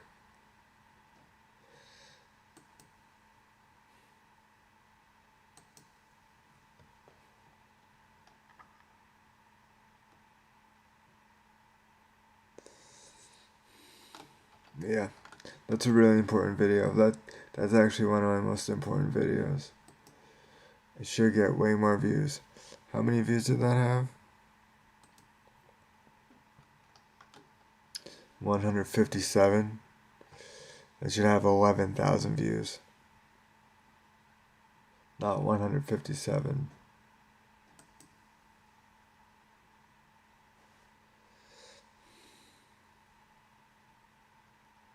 But it is what it is, I guess. You can only do so much.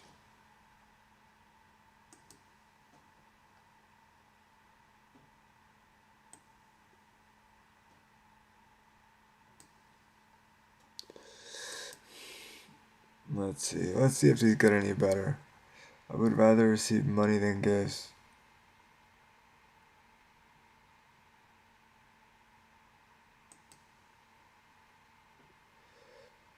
I would rather be in a sexual relationship without intimacy than be in an intimate... What?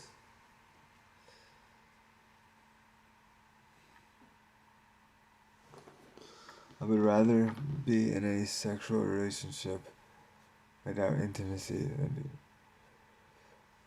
Oh yeah, because that's just the way it is. I think it's pretty funny. I saw a study or a headline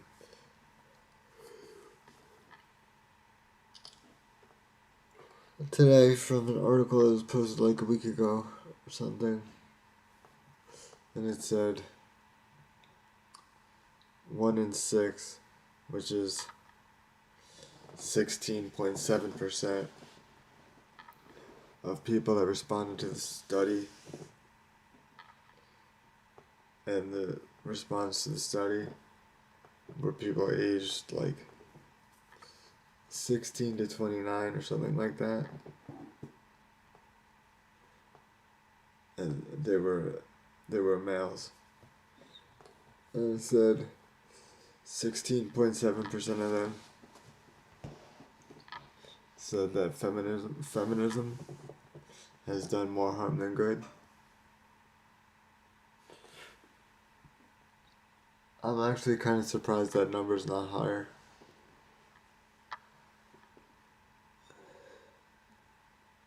16.7% is not that high.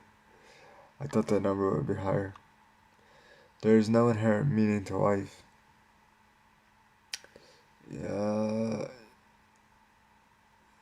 Yes. A world without color is far darker than a world without order. That is true. Society will always need a strong authority.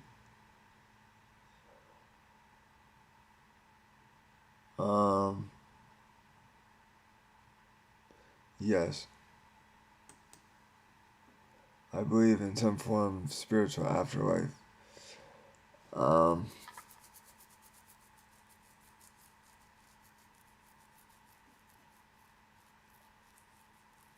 Depends how you define it, but do I personally believe that you have an afterlife? No. If I had to choose, I would save myself instead of a loved one. Yeah, if you're a bad person, the ends usually justify the means.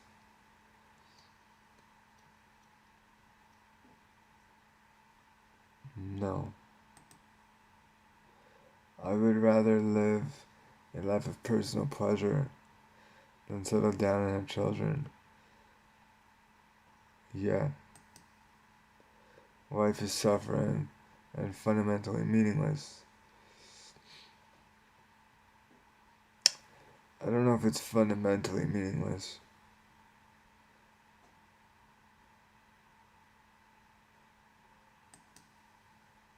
When making a decision, the underlying reasoning is always more important than the consequences.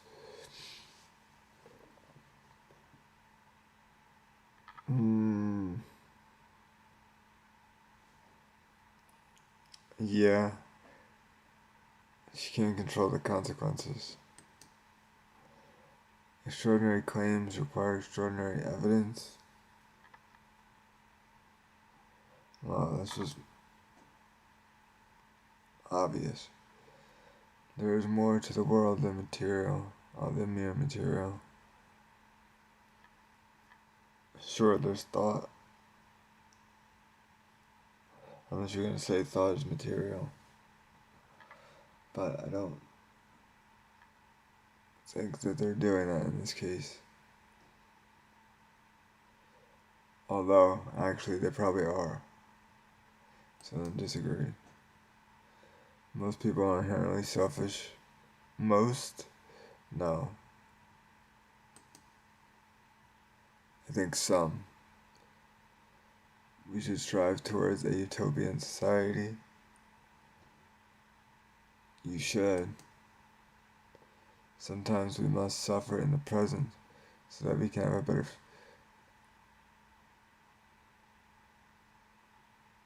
Sure. No actions are inherently moral or immoral.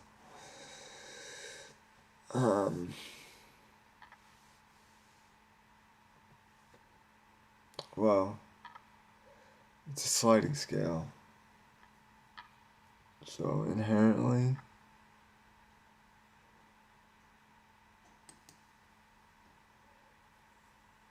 there's more. There's more important. What? Reason is more important than emotion. Yeah.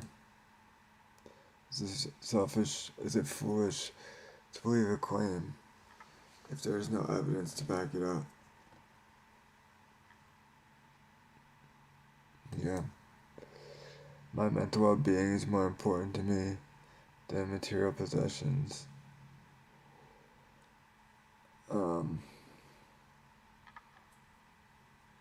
Well, mental well-being switches on a dime.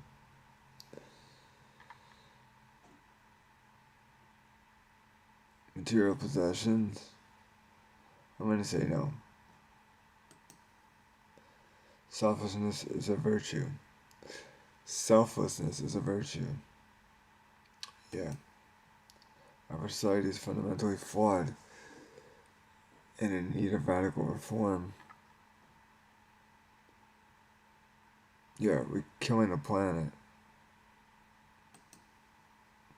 I prefer friendships that help me grow as a person as opposed to ones that are exciting.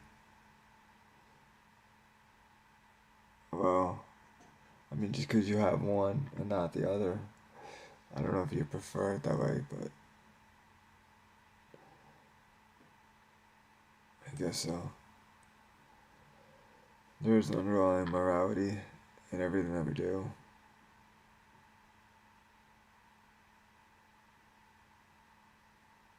Well, yeah.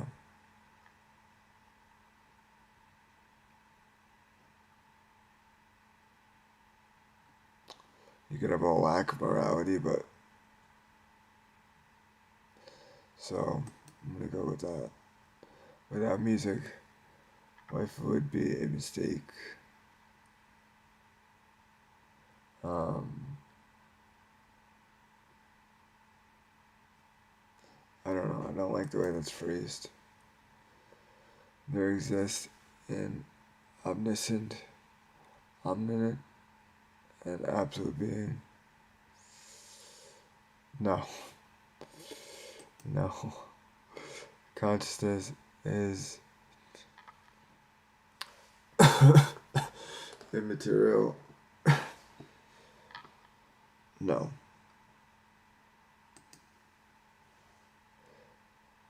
My own prosperity matters more to me than the happiness of those around me.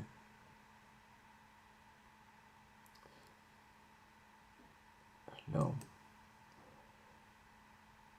People who desire constant success must change their conduct with the times.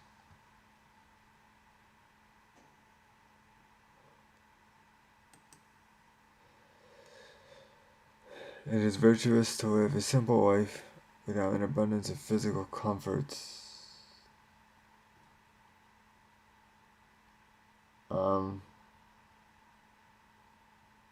Yes. See how long this takes? It takes me so long to do this stuff.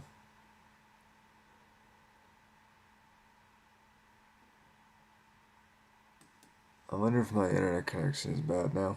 It might be.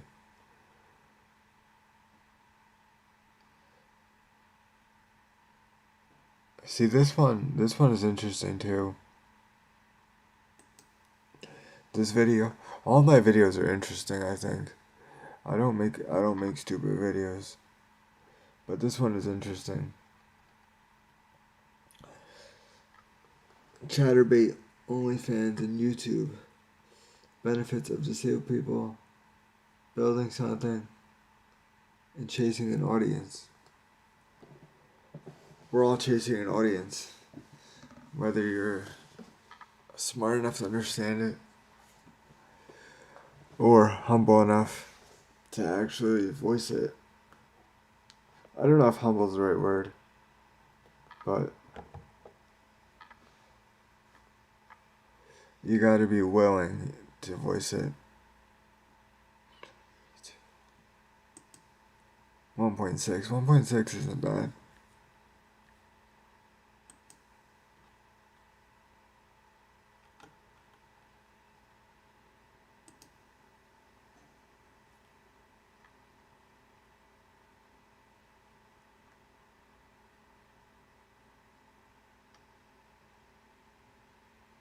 Okay.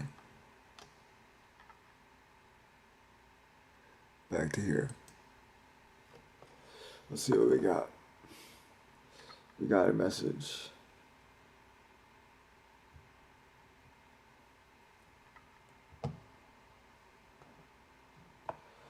Something that I should do. You should need to pass. I got a message. There's a video, and then under the video, we're gonna watch the video. But under the video, my cousin writes, "You should need to pass an IQ test before voting." Let's watch the video. Okay, Trump 24 or before. What does that mean to you? This is. He's already pressed it. He's already pressed. This is from TGL NYC. So whoever that is, thank you for making a video we're gonna watch. TGL NYC. Let's watch it. For or before? What does that mean to you? Okay, Trump 24 or before. What does that mean to you? He's already president. He's already president. He's our president. Meaning Donald Trump is president now. President now. I believe he is. How would that work? Because Joe Biden has been the president, right? Obama's been the president. Obama said that he would like to run a third term if he could sit in his basement and call the shots, and that's exactly what he's doing. But you just said that it's Obama's third term, but also that Trump is president. He's calling the shots on all this mess that's going on right now and all the disasters that he's caused. Yeah. But how is Obama calling the shots if Trump is still president? Obama is sitting back and telling Biden what to do. What is Biden if he's not the president? He's a bumbling fool right now. Well, why would it matter if Obama was telling Biden what to do if Biden's not president? Say that again. Why would it matter if Obama was telling Biden what to do if Biden wasn't president?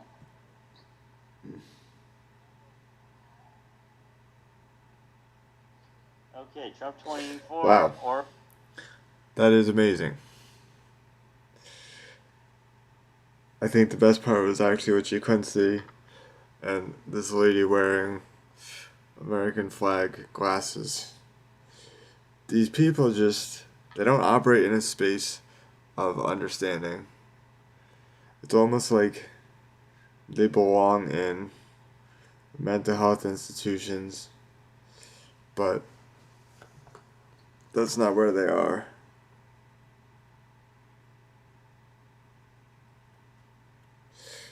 I saw this one clip of this lady who was clearly psychologically distressed, putting up a fight with police officers, and she ultimately had to be restrained in this leg restraint with handcuffs and then have a helmet placed on her head.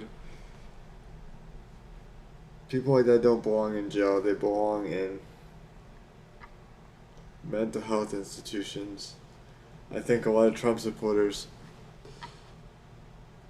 also belong in mental health institutions. And that's not me being mean. That's just me being real.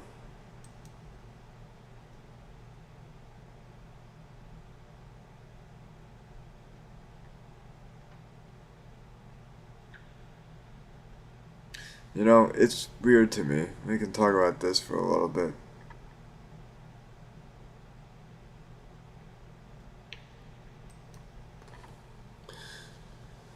These people that talk about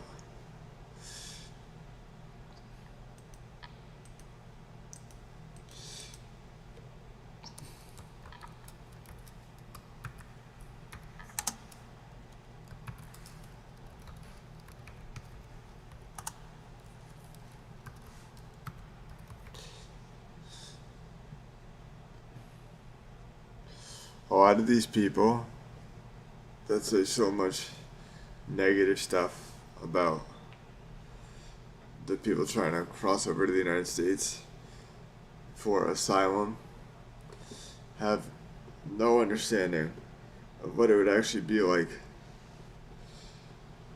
to be in a position where you may be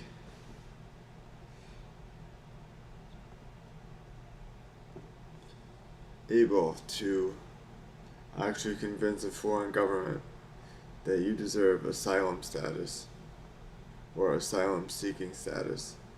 Do you know how bad your life has to be to try to come to the United States and try to get asylum? Like, I know some of these people are just trying to come to the United States and maybe avoid that system. But a lot of these people come from economically distressed areas. So almost like This isn't a new idea at all. But the best way to help the immigrants coming from Central and South America is for the richest country in the world, the United States, to prop up the legitimate economies of that area.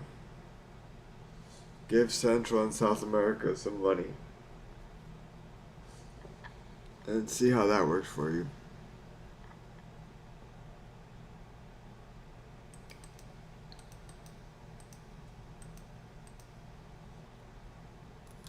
Central America and South America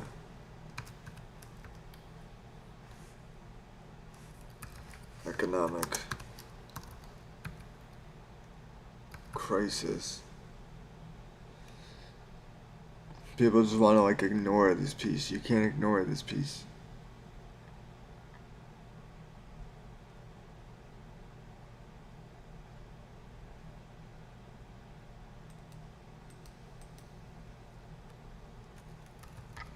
People ignore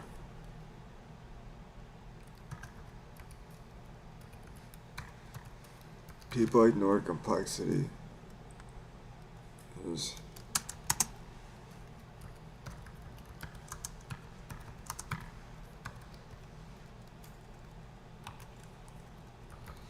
People are stupid.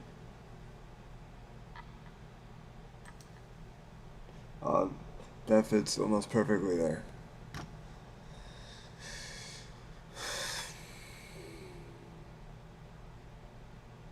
Alright.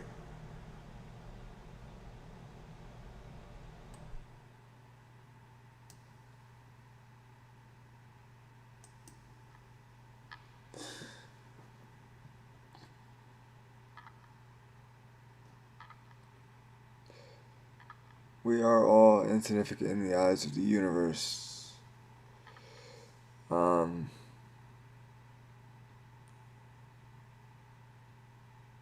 No.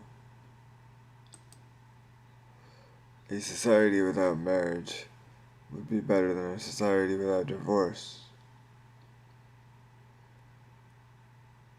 A society without marriage would be better than a society without divorce. Yeah. Our society defines us. Yeah. Spirit and matter are two separate entities. Yeah. I will usually put my family and my community or my people above my personal goals. Well,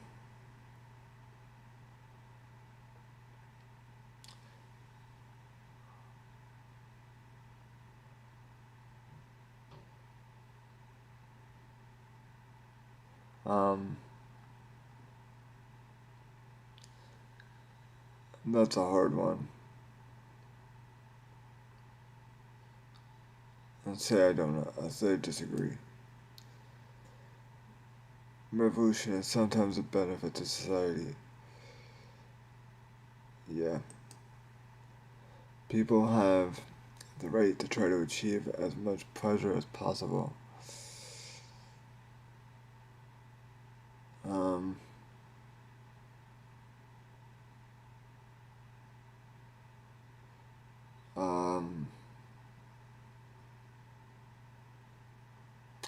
Huh.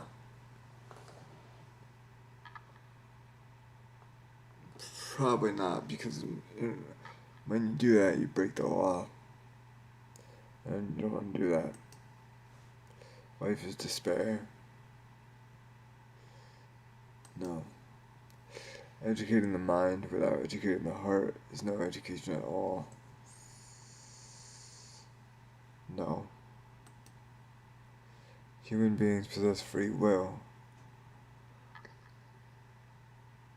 Well, right now, yes. But we need more evidence. We need more science done on that. Is it good to strive towards fame, wealth, and power?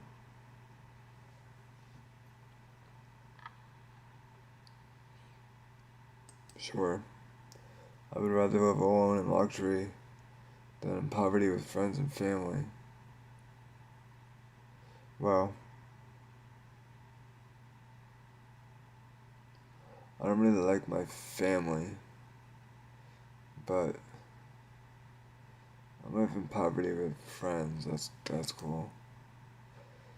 Societal progression should be carried out slowly and in small incremental steps. Yes. Pleasure is the highest good. No.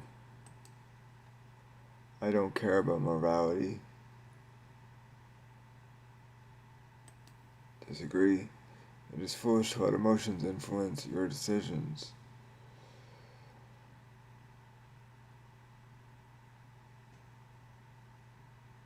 Well, emotions influence your reasoning, so no. And yeah, that's not a bad thing. Nothing can be proven to be true. Uh,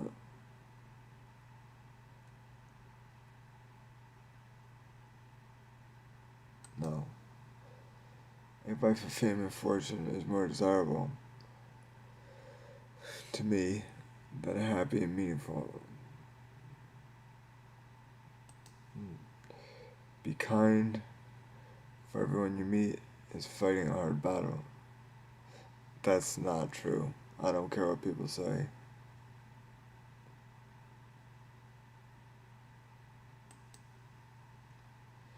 The world of ideas is superior to the physical world.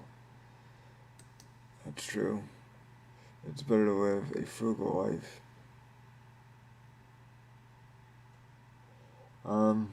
I don't really care. But I'll just say yes. Moral statements are statements of truth or fact more than are statements of emotion or desire.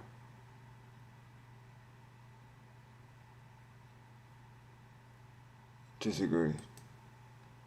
Scientific research is more important than art and music.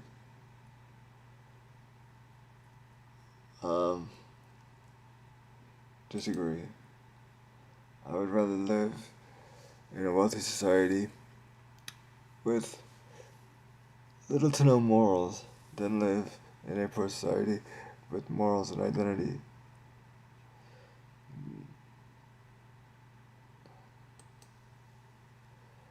We should focus on the well-being of our community. Yeah. Our ideals stem from reality. Oh, our ideas stem from reality. Yeah. Our primary pursuit should be our own passions and pleasures. No. There is a distinction between good and bad that goes beyond mere human nature. No.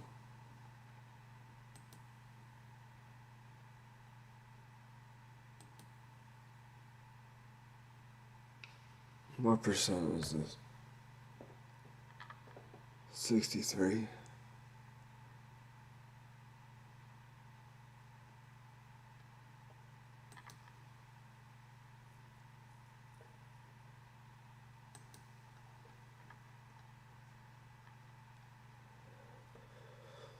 The primary goal of humanity is the pursuit of knowledge. Yeah. Human beings possess a soul. Individuals should always act in their own self-interest. Each person has a function in society. Disagree. There is a way to live that is morally ideal.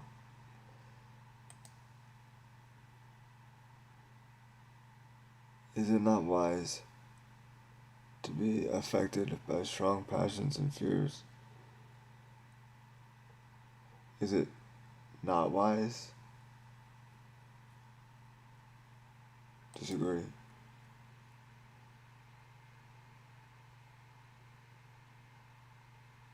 Is it not wise?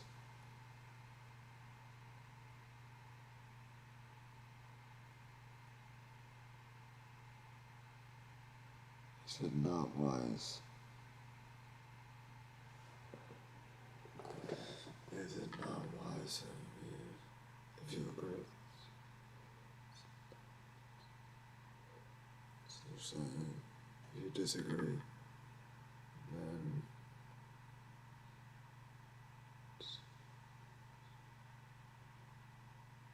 yeah, okay. The universe obeys natural and fundamental laws. Yeah. People cannot be truly altruistic.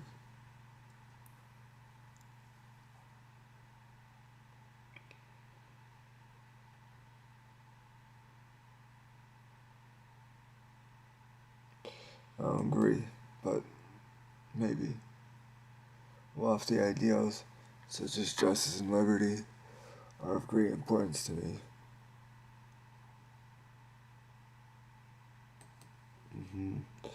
Authority must always be ridiculed. No. Without faith in a God, we cannot be content. That's dumb. Emotion cannot be discounted when making decisions. Almost. We can never perceive true reality.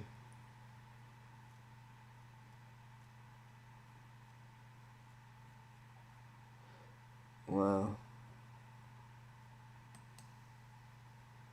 We should help those who are struggling in our society.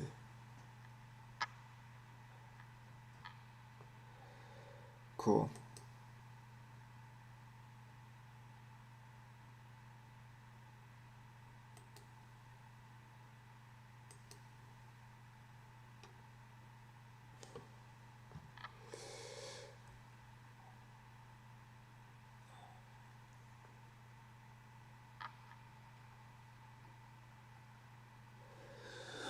I probably won't be surprised by any of this.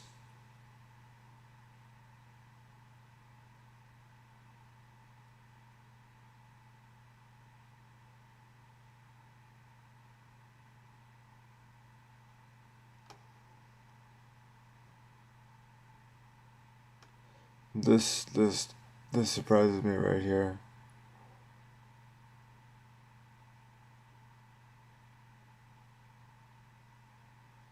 This is a little bit off. It's close, which shows that it's off, but yeah. Anyway, that's kind of cool.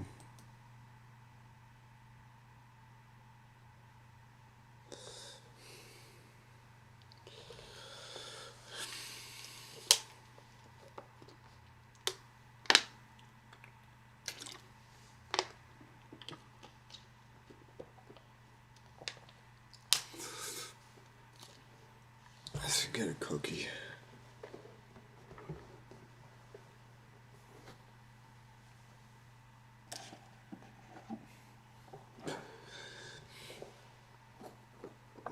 It's raining outside. Let's see what the temperature is.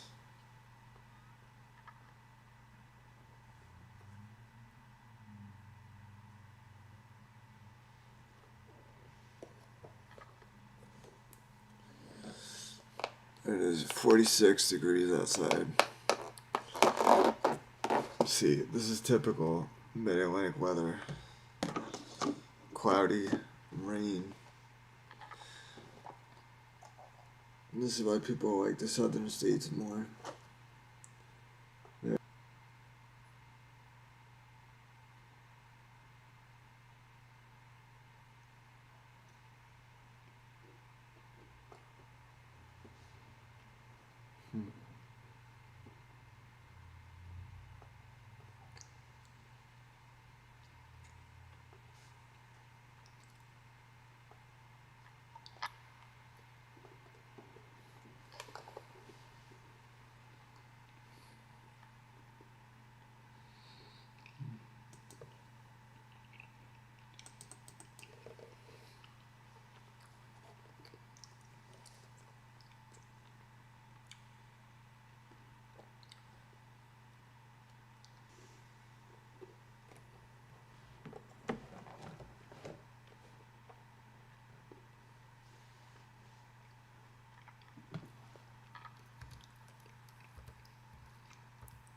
I'm going to show you a YouTube video.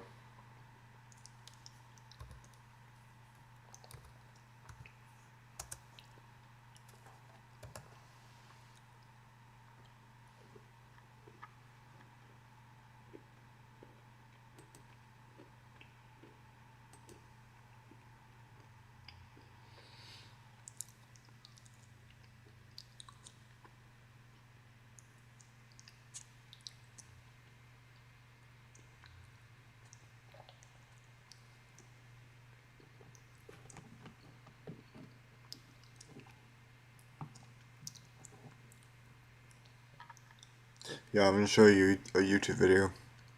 My friend made this video.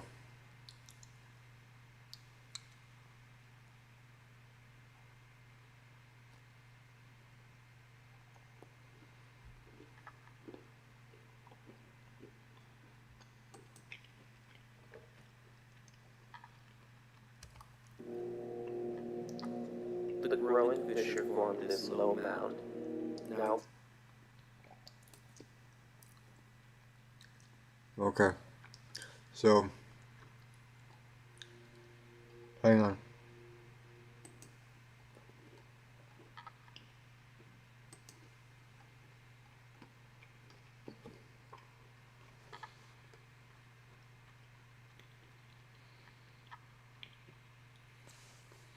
Join me as I descend into a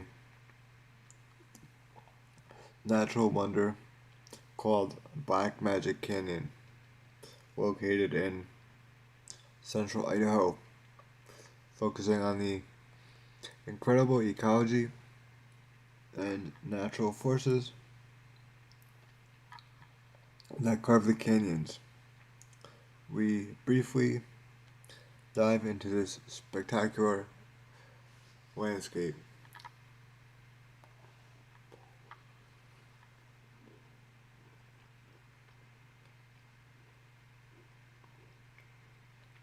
Okay.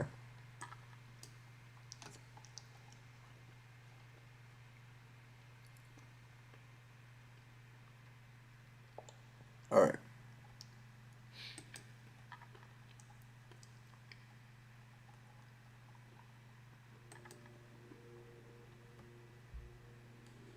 deep in the arid plains of Idaho lies a natural sculpture garden. Like something out of a fairy tale, it was carved out of fire and water. Today, come with me to Black Magic Canyon. 11,000 years ago, a catastrophe reshaped this land forever. A volcanic fissure opened and torrents of magma came pouring over the landscape. The growing fissure formed this low mound, now called Black Butte Crater. This seismic event choked Bigwood River on its old path, forcing it to find a new direction over the now desolate lava fields. The Bigwood River begins some 15 miles to the north, high up in the spires of the Sawtooth Mountains. As it moves south, the tiny river is swollen by spring runoff. It is fed by tributaries that carry snowmelt and hard granite sediments. When the sediment-laden river hits the basaltic lava rock, it gouges deep holes in it. The finer particles effectively polish the rock, leaving behind something spectacular.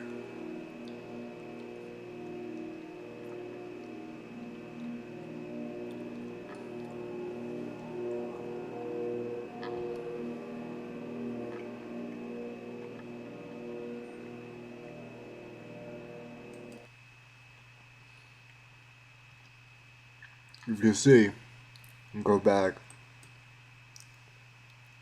a little bit. There's an important piece. There you go. You see these pools? These small pools of water? He's going to go into why they're really important later. Also keep in mind the time of the year. This is fall time. That all has to do with these pools of water. Also, I don't like this channel name because there's so many Nick Nolans. But you should subscribe to this channel.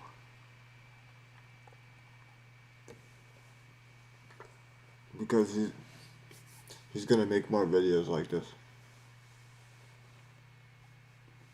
So you should subscribe.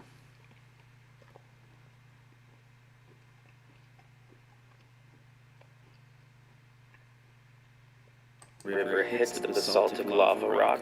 It gouges deep holes in it. The finer particles effectively polish the rock, leaving behind something spectacular.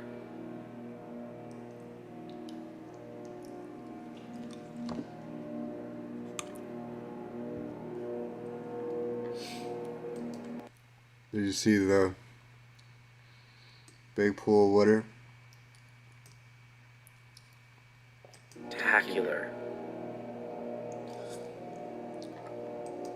Right there. They're really important. Pay attention to these.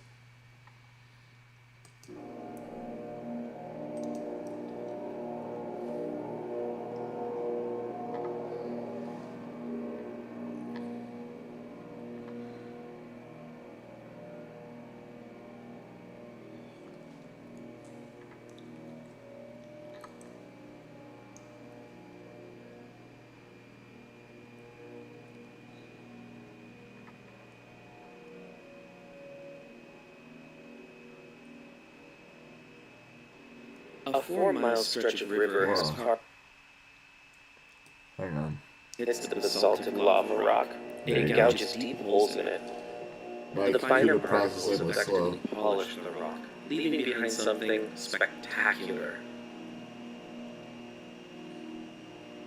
There you go.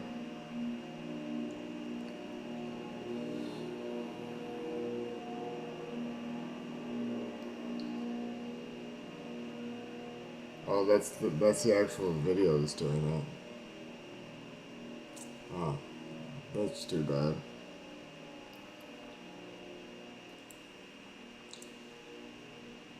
I wonder if he knows that. I didn't catch that before. I didn't play it in full screen.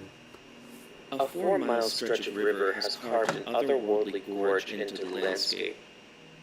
This ethereal sculpture garden is known as Black Magic Canyon. It has become a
for survival.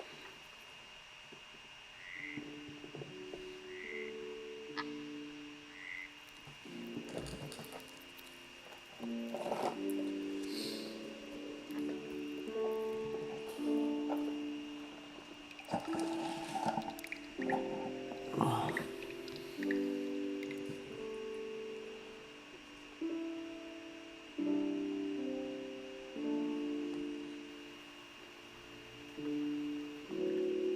of this abundance falls on the algae that blooms in the stagnant water, creating the cornerstone the rest of the food web is built upon. As the amphipods feed on the algae, so too the predatory beetles and minnows and other creatures feed on the amphipods, which in turn create populations to sustain the appetites of many species of frogs and birds. Ungulates such as deer and elk, badgers, skunks, coyotes, and so many more creatures come together to form the beautiful oasis that blooms out of this rugged prairie.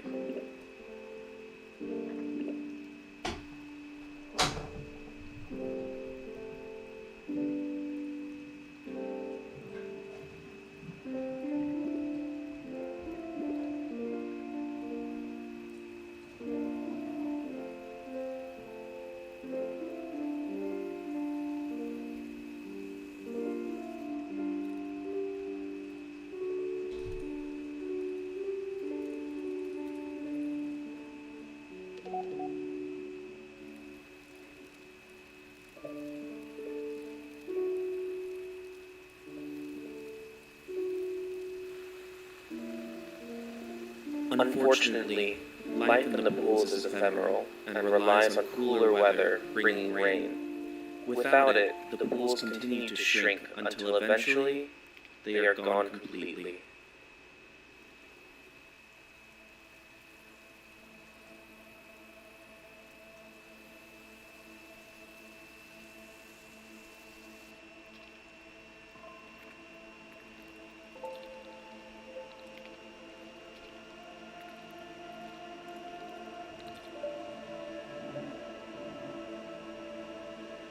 Sadly, those that cannot escape or seek shelter in another pool will die.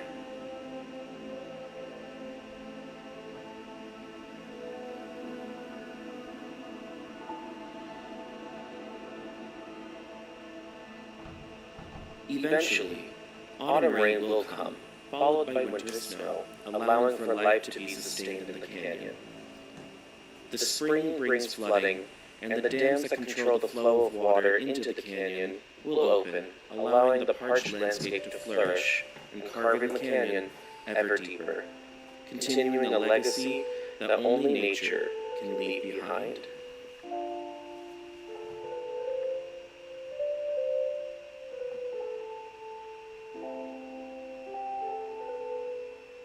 Places like Black Magic Canyon are precious not only because of their beauty, but because they sustain the natural environment that creates such beauty. That is why it is so important to protect these places. If we fail, spectacles like this could be gone forever. But if we succeed, they will continue to provide wonder for generations to come.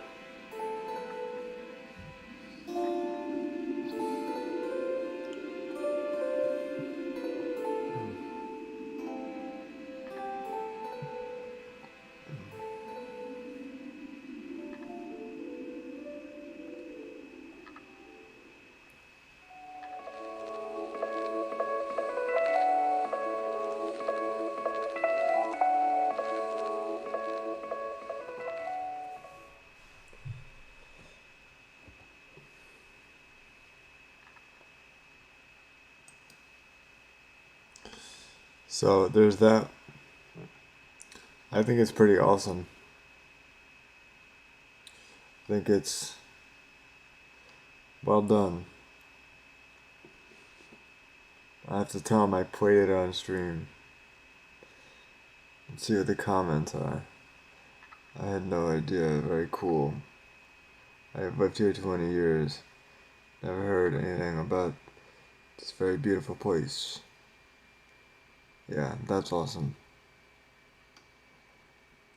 That's good stuff. That's good stuff. He's got some other stuff that we can play.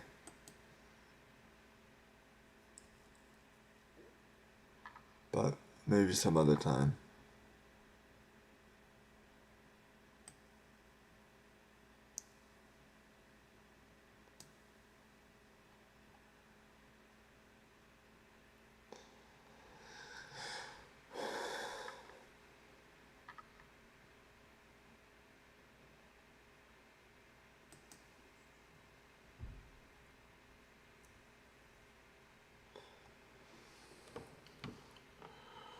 Um,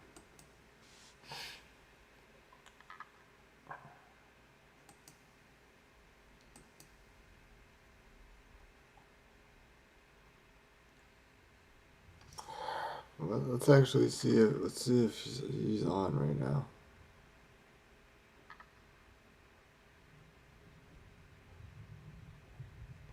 He might be.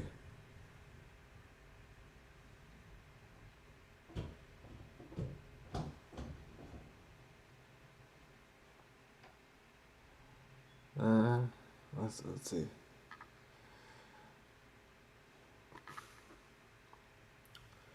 I played your video on stream.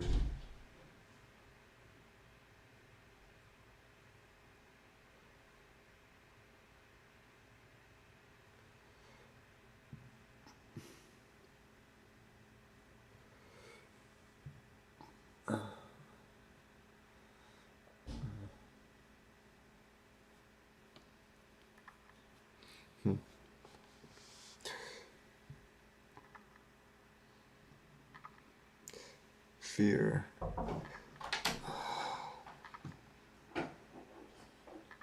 Be careful what you say.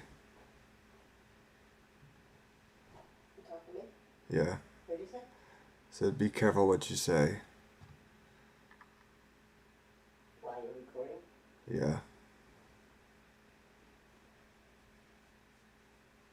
I have a doctor appointment tomorrow with Dr. Reddy at 2 o'clock. I like that. Don't say that. What?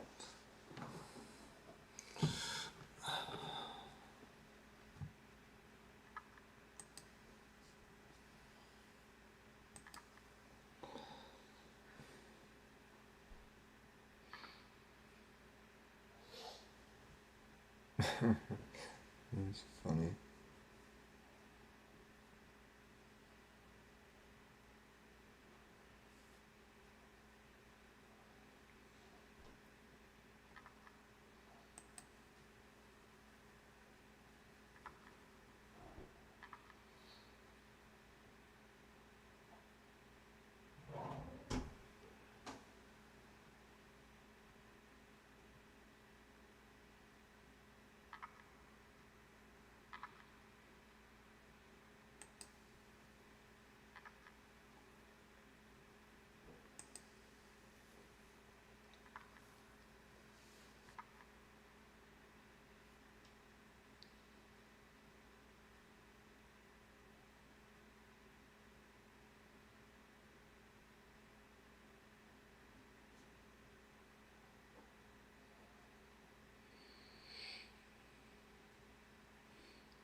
This is an interesting test. Really kind of dumb. I'm not gonna finish this one. Actually, it's not worth finishing.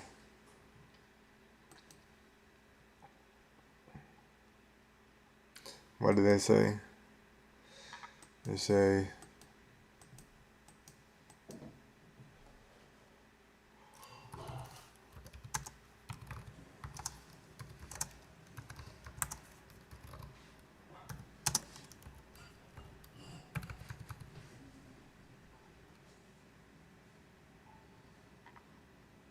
know when to cut your losses.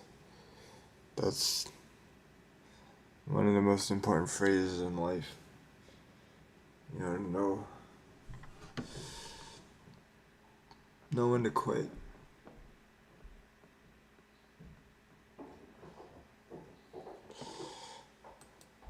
Stands in opposition to this.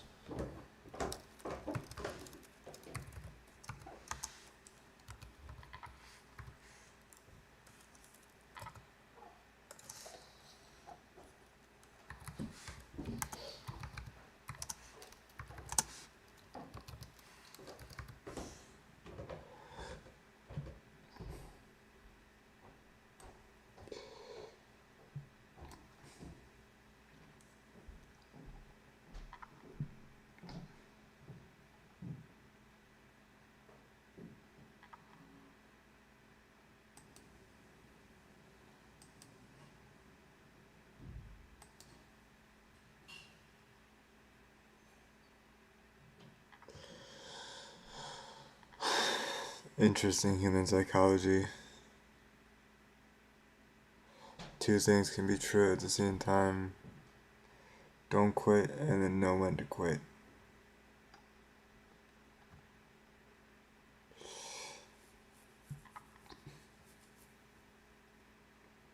I guess. One is meant for good.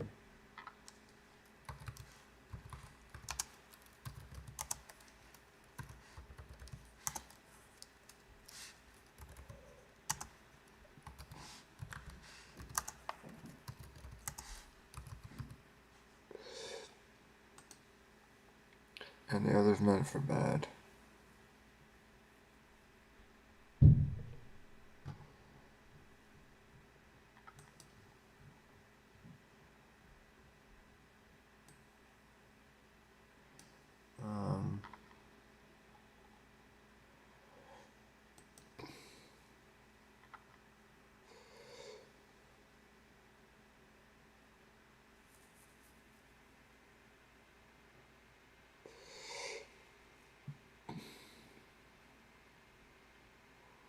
Let me see. Hold on one sec. Do that, I guess. Back.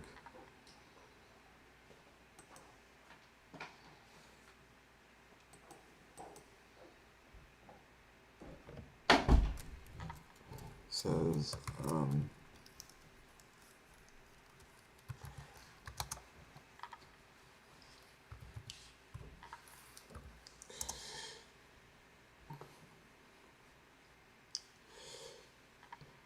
Navy SEAL training.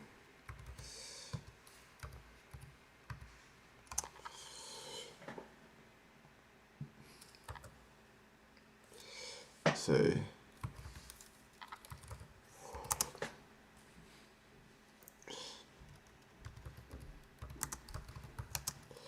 don't ring the bell.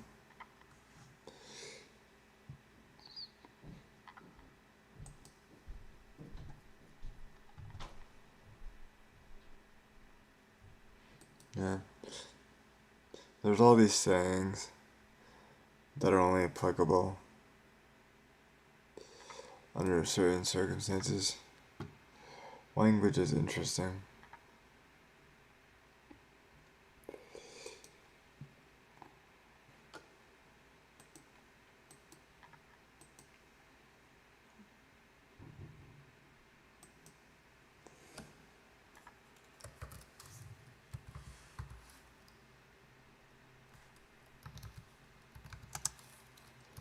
Language is interesting.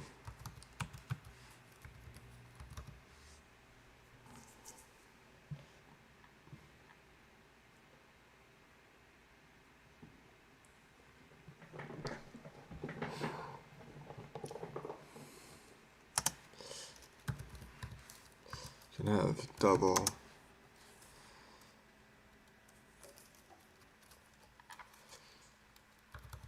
triple,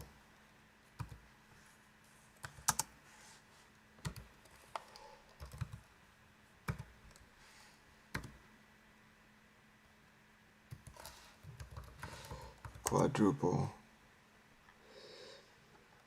Of course, it's spelled that wrong.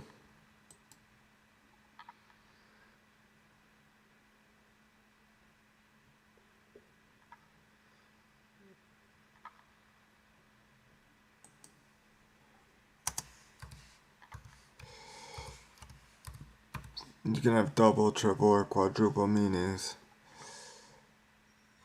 and only one of them is applicable given the circumstance. It's pretty interesting to me how that works.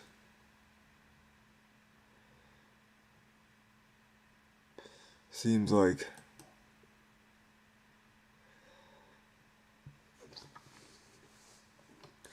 it almost seems like it has to be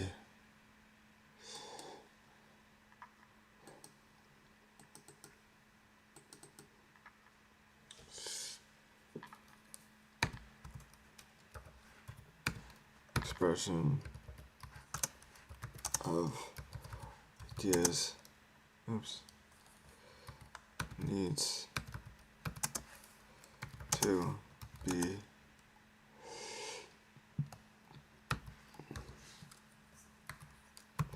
Needs to be dynamic.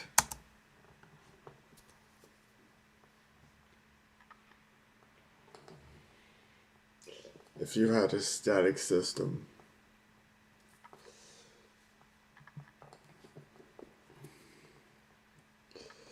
it probably would not be expansive enough.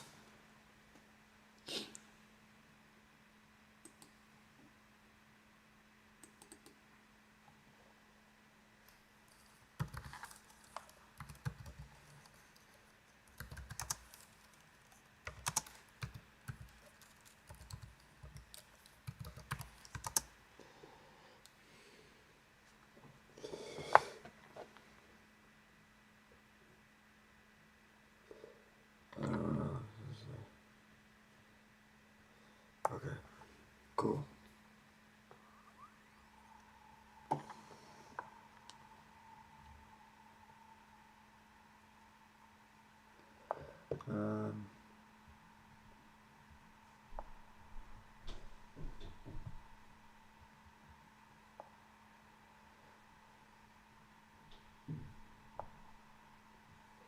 Okay.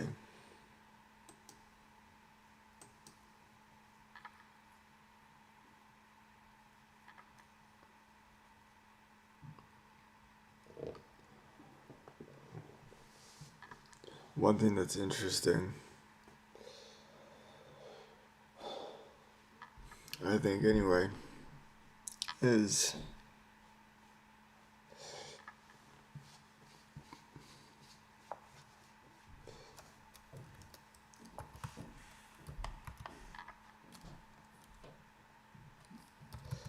the language of opposites.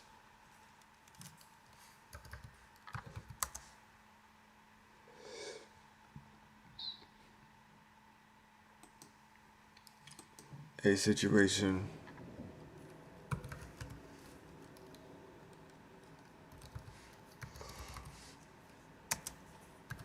can be expressed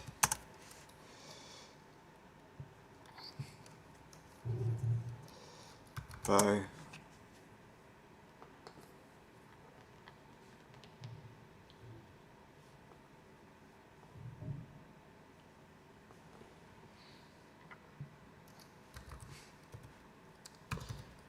inference.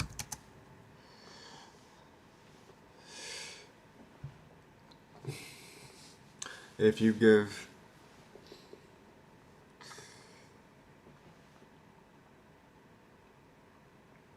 say there was an accident, you have one of two choices in your expression of that accident. One, you can say exactly what you saw. That's the direct way. The indirect way, I suppose, would be saying what you didn't see. And by saying what you didn't see, one could spend the time making connections and coming up with plausible conclusion. Now,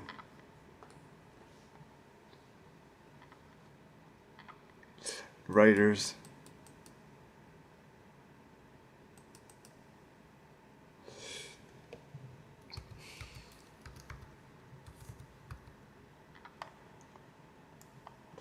probably amazing at this.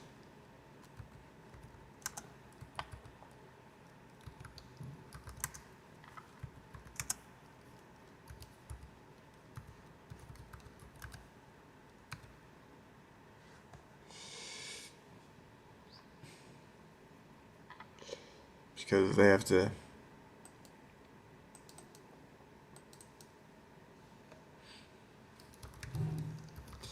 they think literally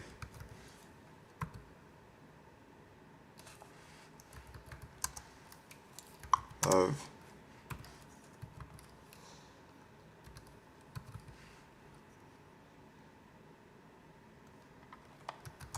fantasy worlds. I like this color. What is this color?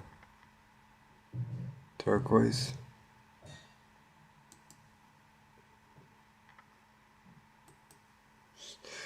It's almost like it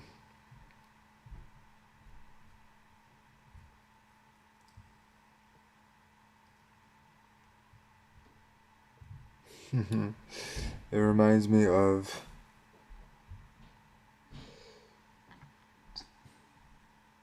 the writing for television jokes, or at least funny ones.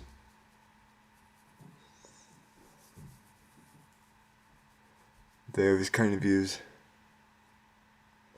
indirect language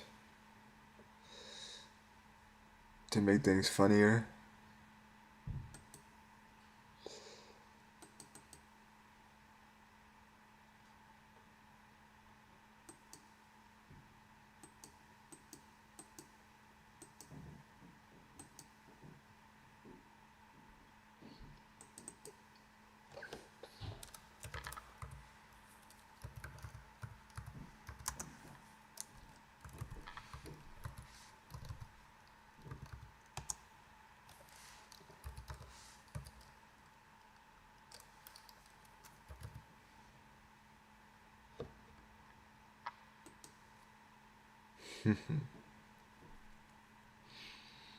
The best writing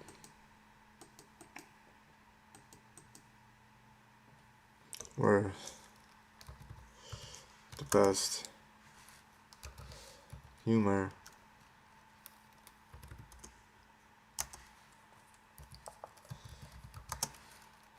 makes you think.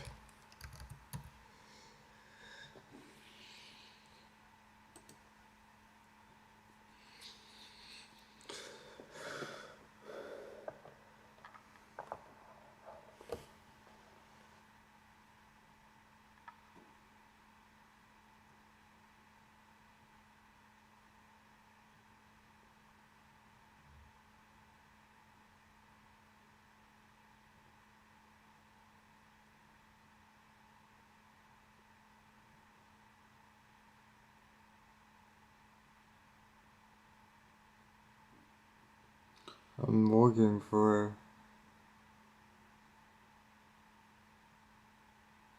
something here.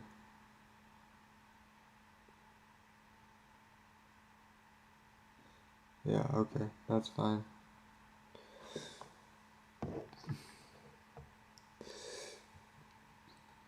Oh yeah, that's Lex Friedman took across the gotcha. Oh.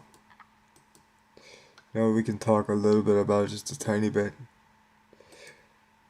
This stays in my sphere of understanding.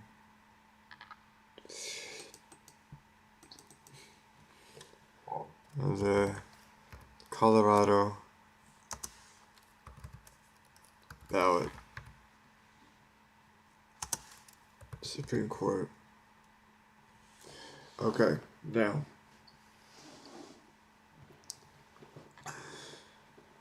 There were people that were very adamant that the states challenging Trump's position on their ballot was going to be the end of the Trump campaign because he was going to be throwing off all the ballots and that was going to be the end of it. And that was it. There was no other outcome that could be had. There was always another outcome that could be had. And the other outcome that could be had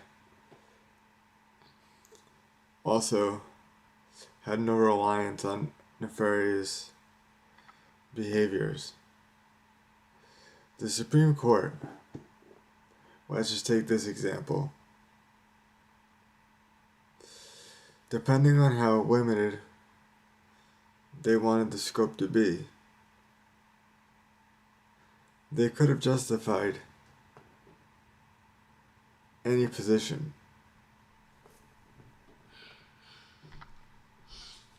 If you're not even taking a position on whether someone engaged in insurrection, then, of course, you can find any narrow path where you disagree with one small thing, and then just say, because I disagree with this one small thing,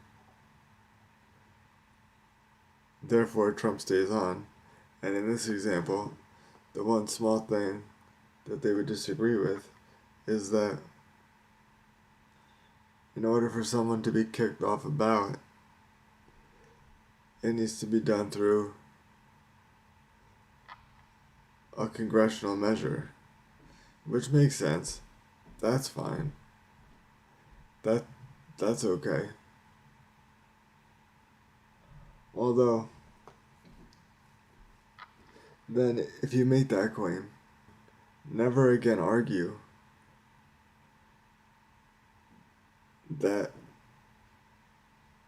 federal elections should be run by the states, because you're not allowing the states the ability to actually run that election. If they can't determine who they wish to be on the ballot, then they're not running that election. It's like from the jump, they have no control. So how can they be said to be running the election? So just don't make that argument ever again. Like, I don't want to hear it ever again. Just say, ultimately, states don't have the right to run elections, and that the default for federal elections is the federal government. Just say that.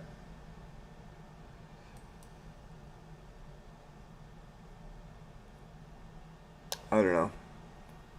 There are a lot of things that happen that are very interesting.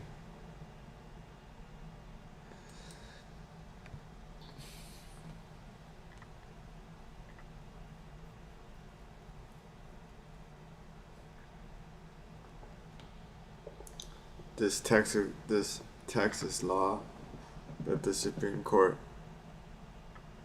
temporarily blocked from enforcement where Texas authorities can stop anyone that they deem as a possible illegal immigrant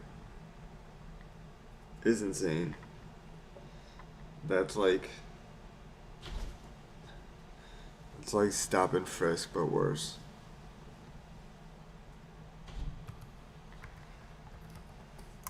Remember this? I might end the stream soon.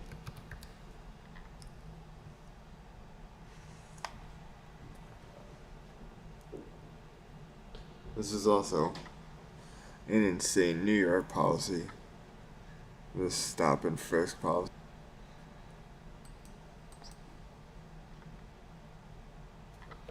But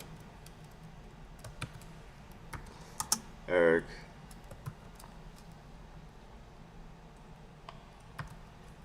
Adams has his own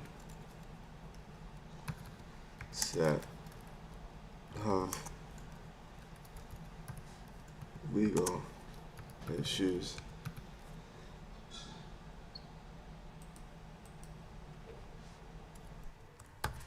Bill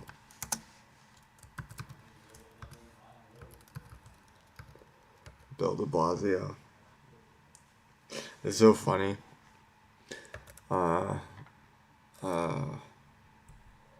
What's his name? Oh, there you go.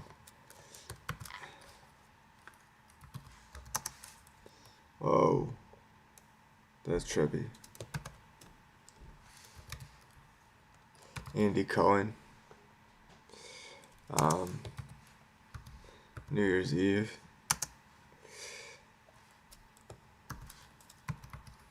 Rant about New York City mayors.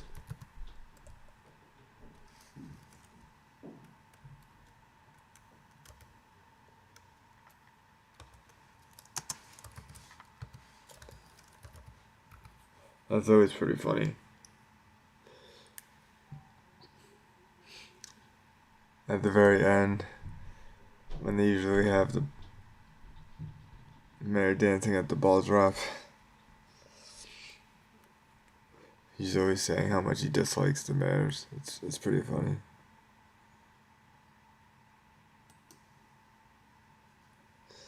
It's a pretty funny thing.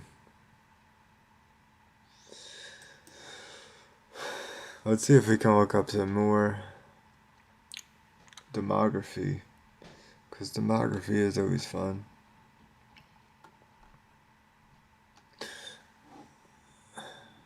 There was something, maybe we can start another file. What do you say?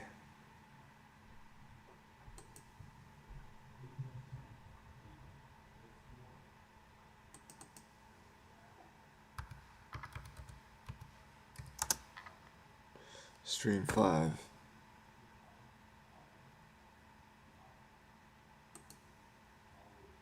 Alright, cool.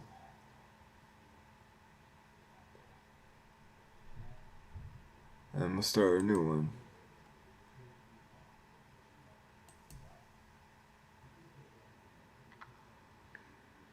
We can go with gray. Gray is sometimes cool.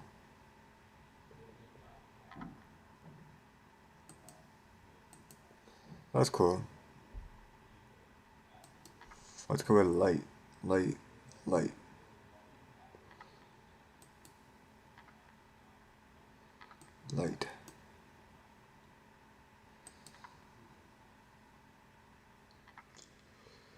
Okay. Oh yes. So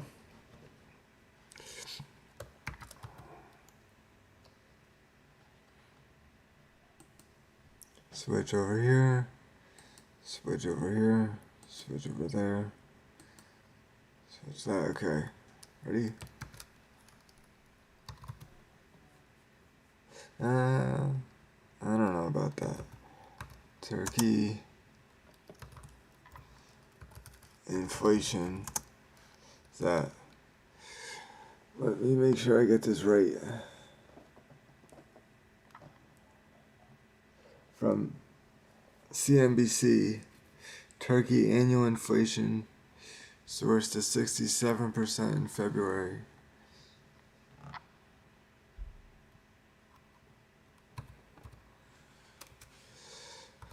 February, 67%.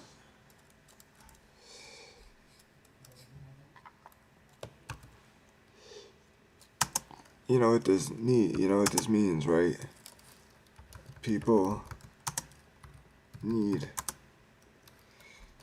global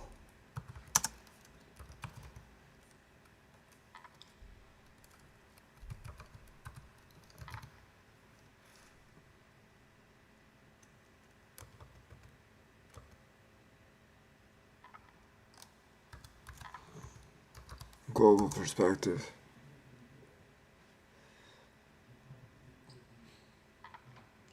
That's always important to me. Try to get global perspective. Let's increase the font size. Change the color because that doesn't really work.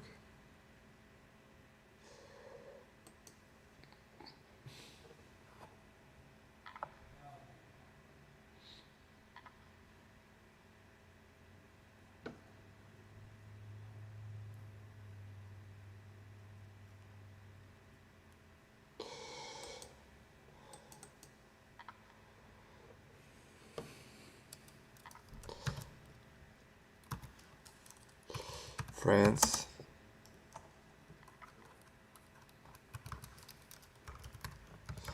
abortion, I'd say enlightenment. It's amazing to me.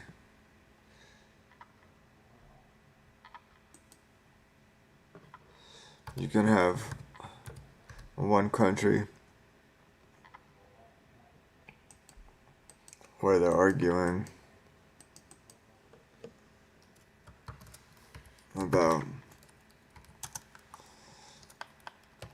in vitro fertilization, and then you can have France, which has given constitutional rights for women and their reproductive health in regards to abortions. That's what you say.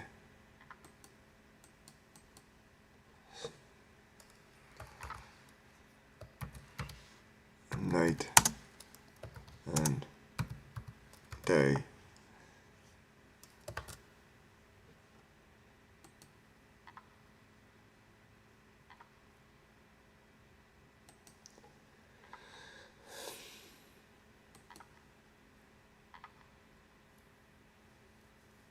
I don't know, it's just very interesting. 3 hours, 15 minutes.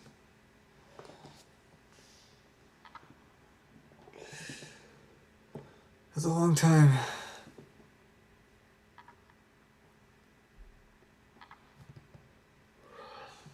That's a long time.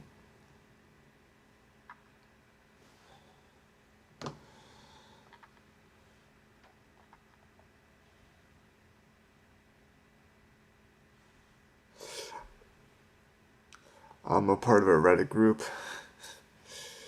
a subreddit called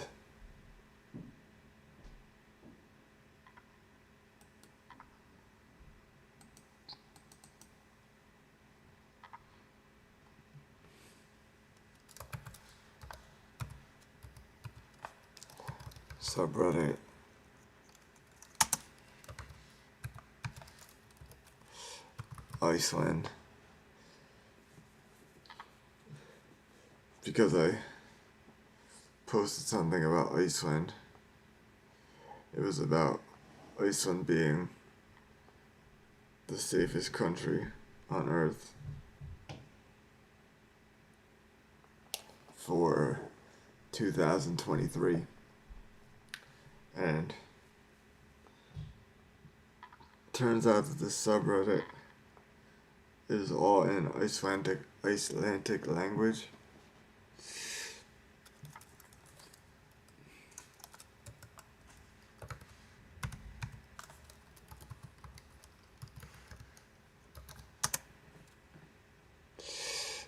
Icelandic.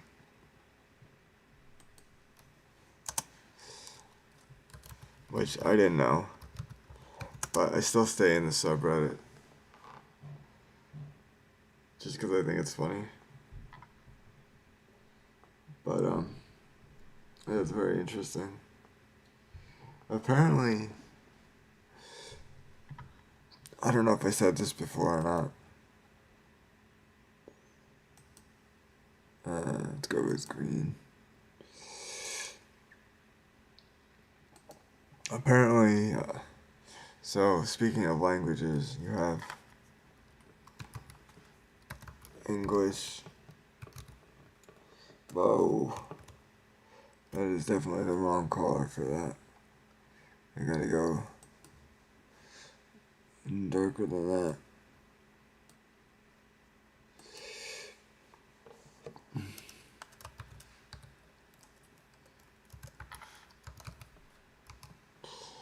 So everybody thinks if you know English, Spanish is easy to learn. But based off a Fox News article, which is dubious, but whatever. Apparently, English is very close to Dutch. It's the closest to Dutch. So if you know English, apparently the easiest language to learn is Dutch.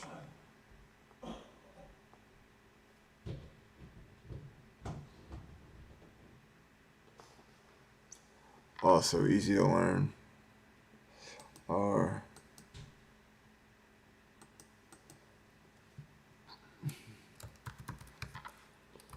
French and Italian. And I'll just say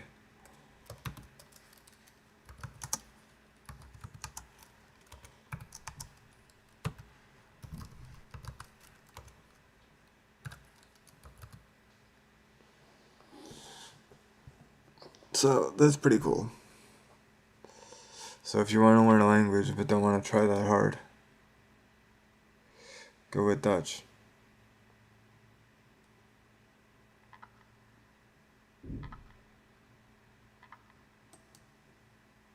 That's some random piece of information that's cool to know.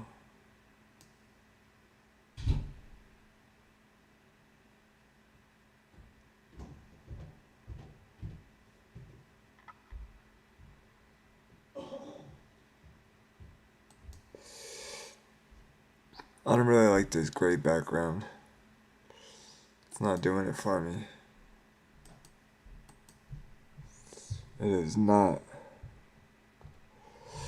doing it for me.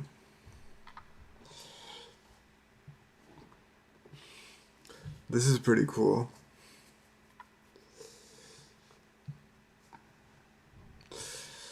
Here's a general rule. A general rule.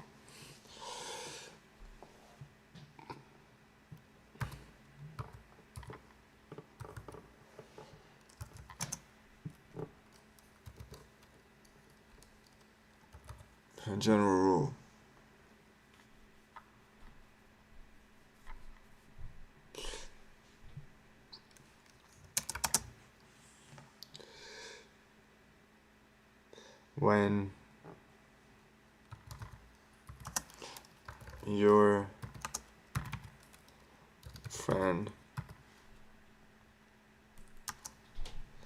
friend keeps going to prison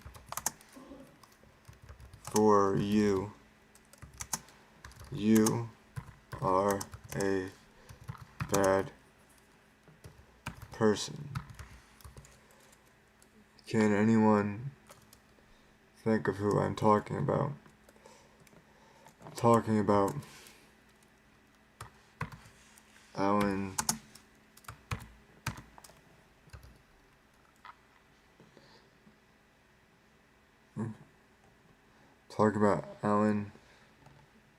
Weissel. Probably spelled this wrong, don't care.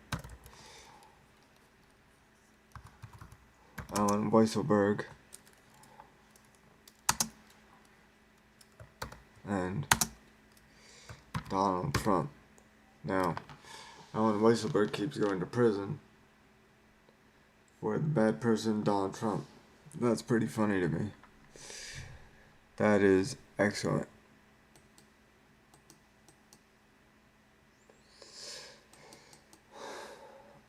I was also thinking of this too, which is pretty funny. I think this is highly likely.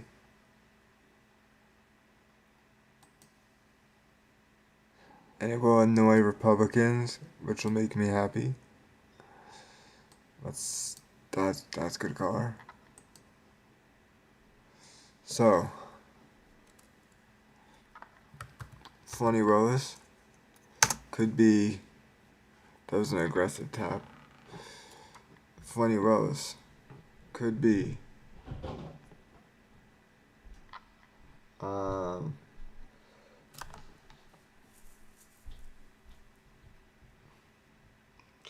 what's the proper word? Could be kept on case. Kept on case. And disciplined.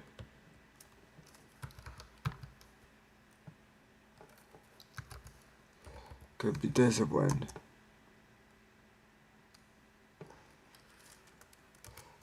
Comma, but not.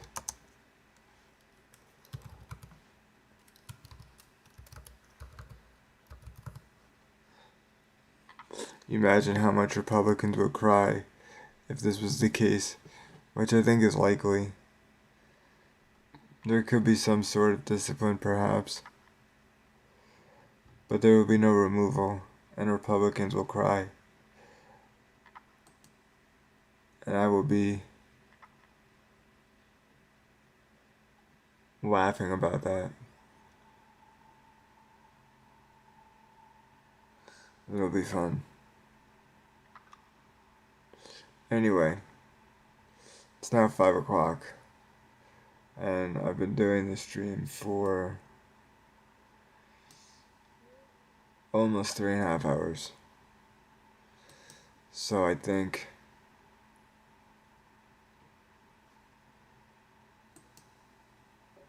we may call it. Let me see.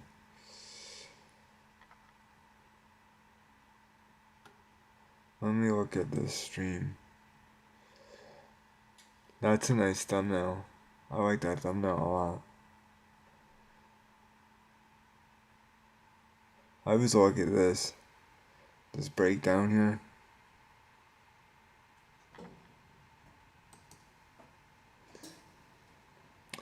$359. That's a low impression number. That's okay. YouTube likes to keep my stuff low. That's okay. Because we appreciate the niche. The niche-like atmosphere.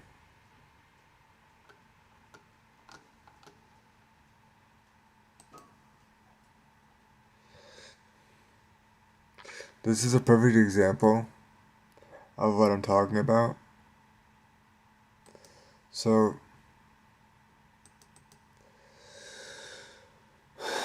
we all know that American beer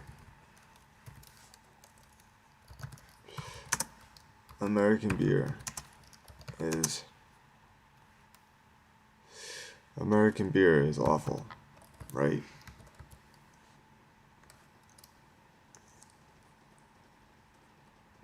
or at least I'll say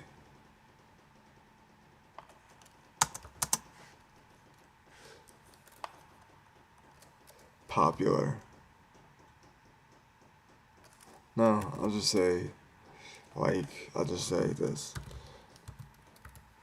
Bud Light, Coors Light. Right? We can all agree that these beers are bad. Right? But the reason that we don't have more flavorful mainstream beer is because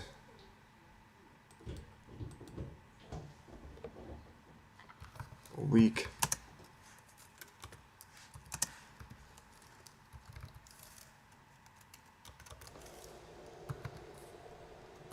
tasteless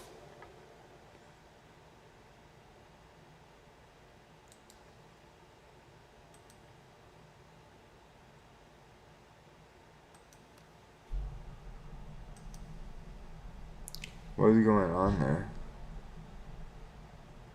What?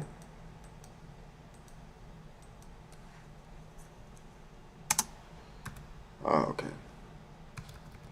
Weak tasteless beer sells.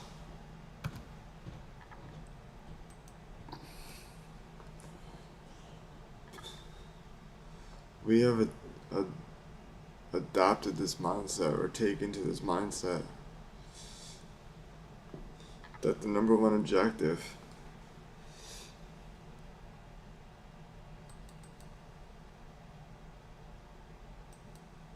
should always be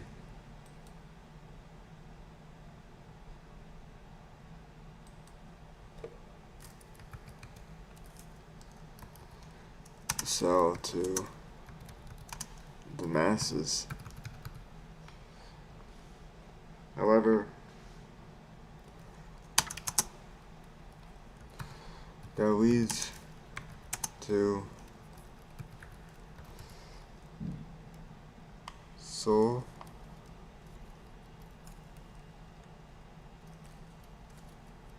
less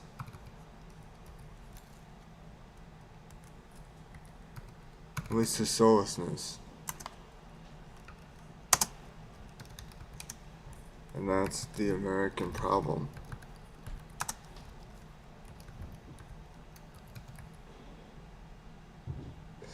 At a very abstract level,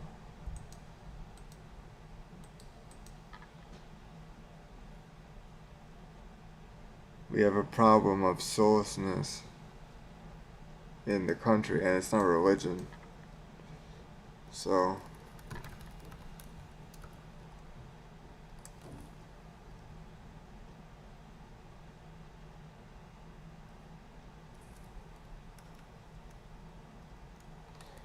soulful is not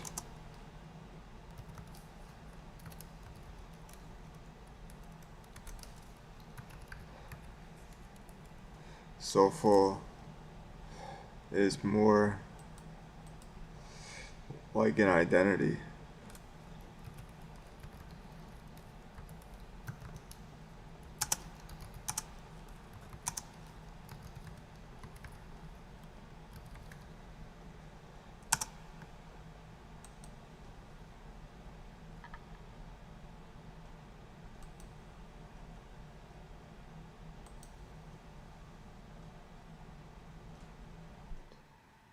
If we look at it really, what is the American identity right now?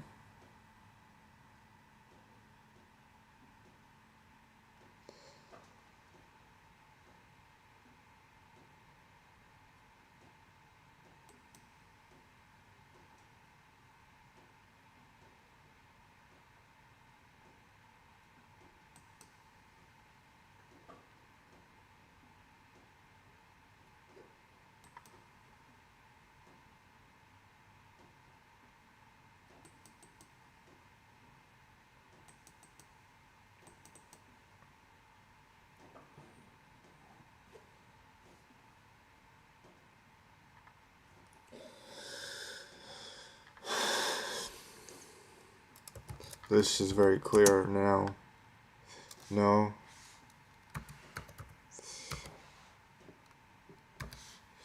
No military aid.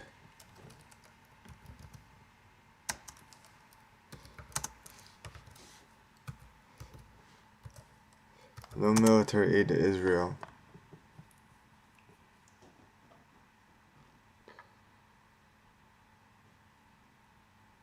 That can be part of our identity. Make this a tenet of our identity.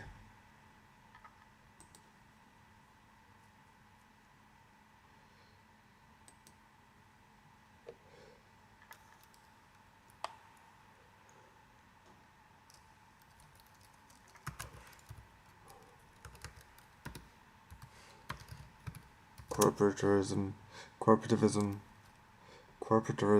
like, is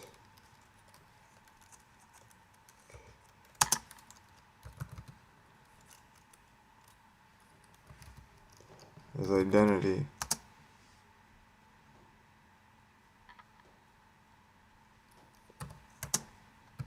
Sad.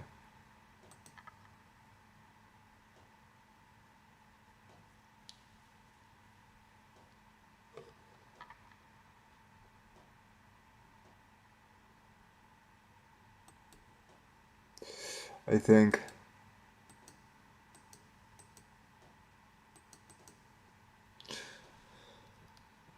Tucker Carlson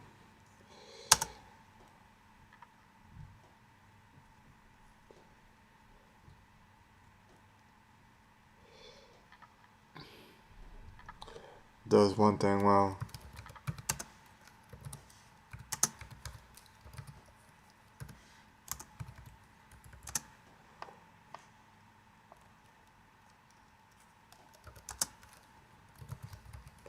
He identifies the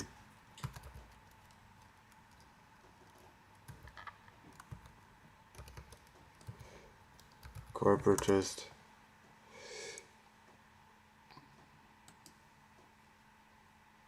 whoa.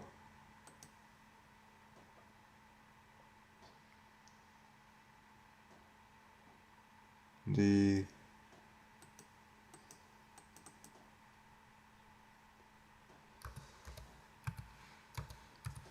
business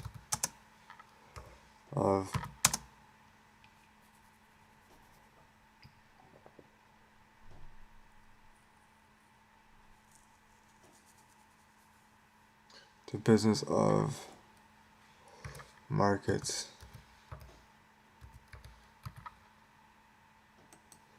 Okay.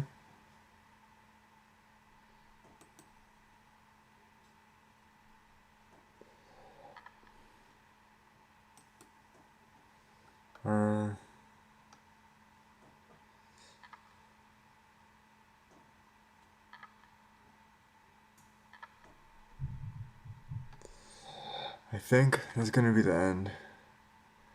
My back starting to hurt. And I think that 3 hours and 30 plus minutes is enough.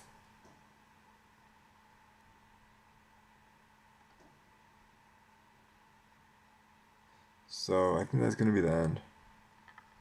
Let's see where we are on my sheet.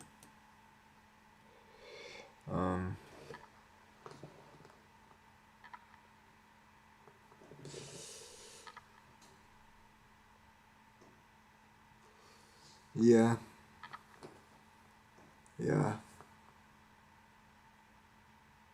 Yeah, that's gonna be the end.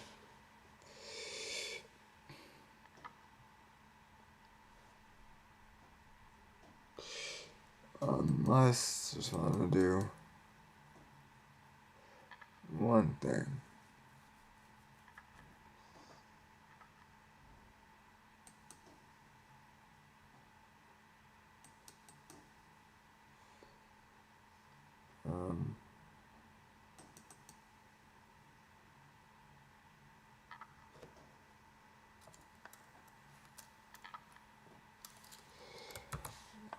keep in mind those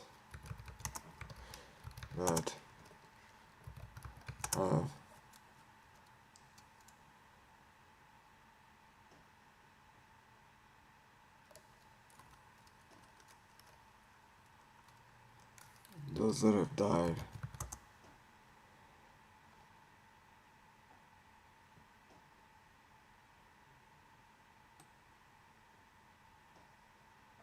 I think I'll just leave it as general as that. What do you say? I think that's good. I think that's good advice. Keep in mind those that have died. And with that, we'll end. And we'll save.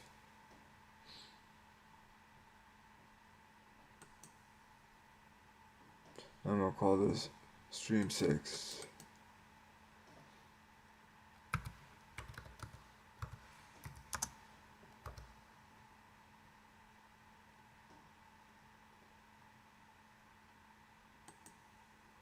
Good.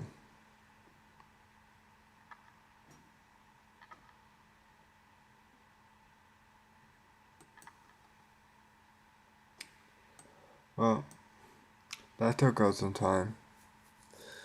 And it wasn't that hard either. So that's good.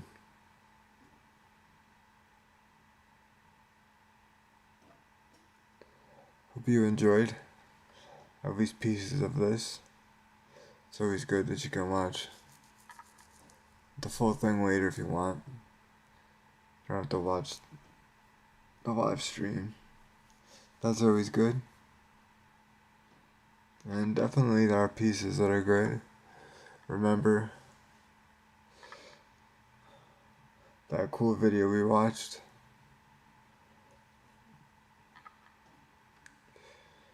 Hopefully my friend makes more of those because that would be really nice. That'd be really cool.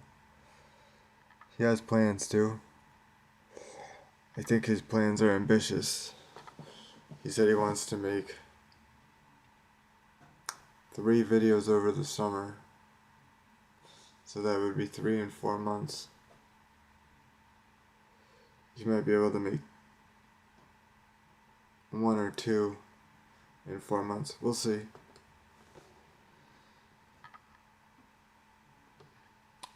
We'll see. If anyone is curious though, this is how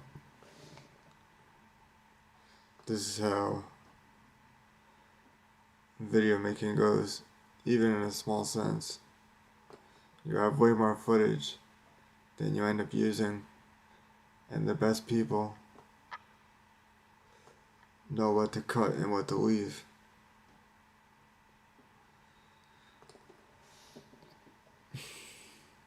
That's the skill. You gotta know what to say and what not to say. Alright, and with that, I will end. Have a joyful night as we watch Nikki Haley struggle to get votes, but stay in a race on principle. Maybe bring some soul to at least a small portion of the soulless Republican Party. Alright, I'll see you later.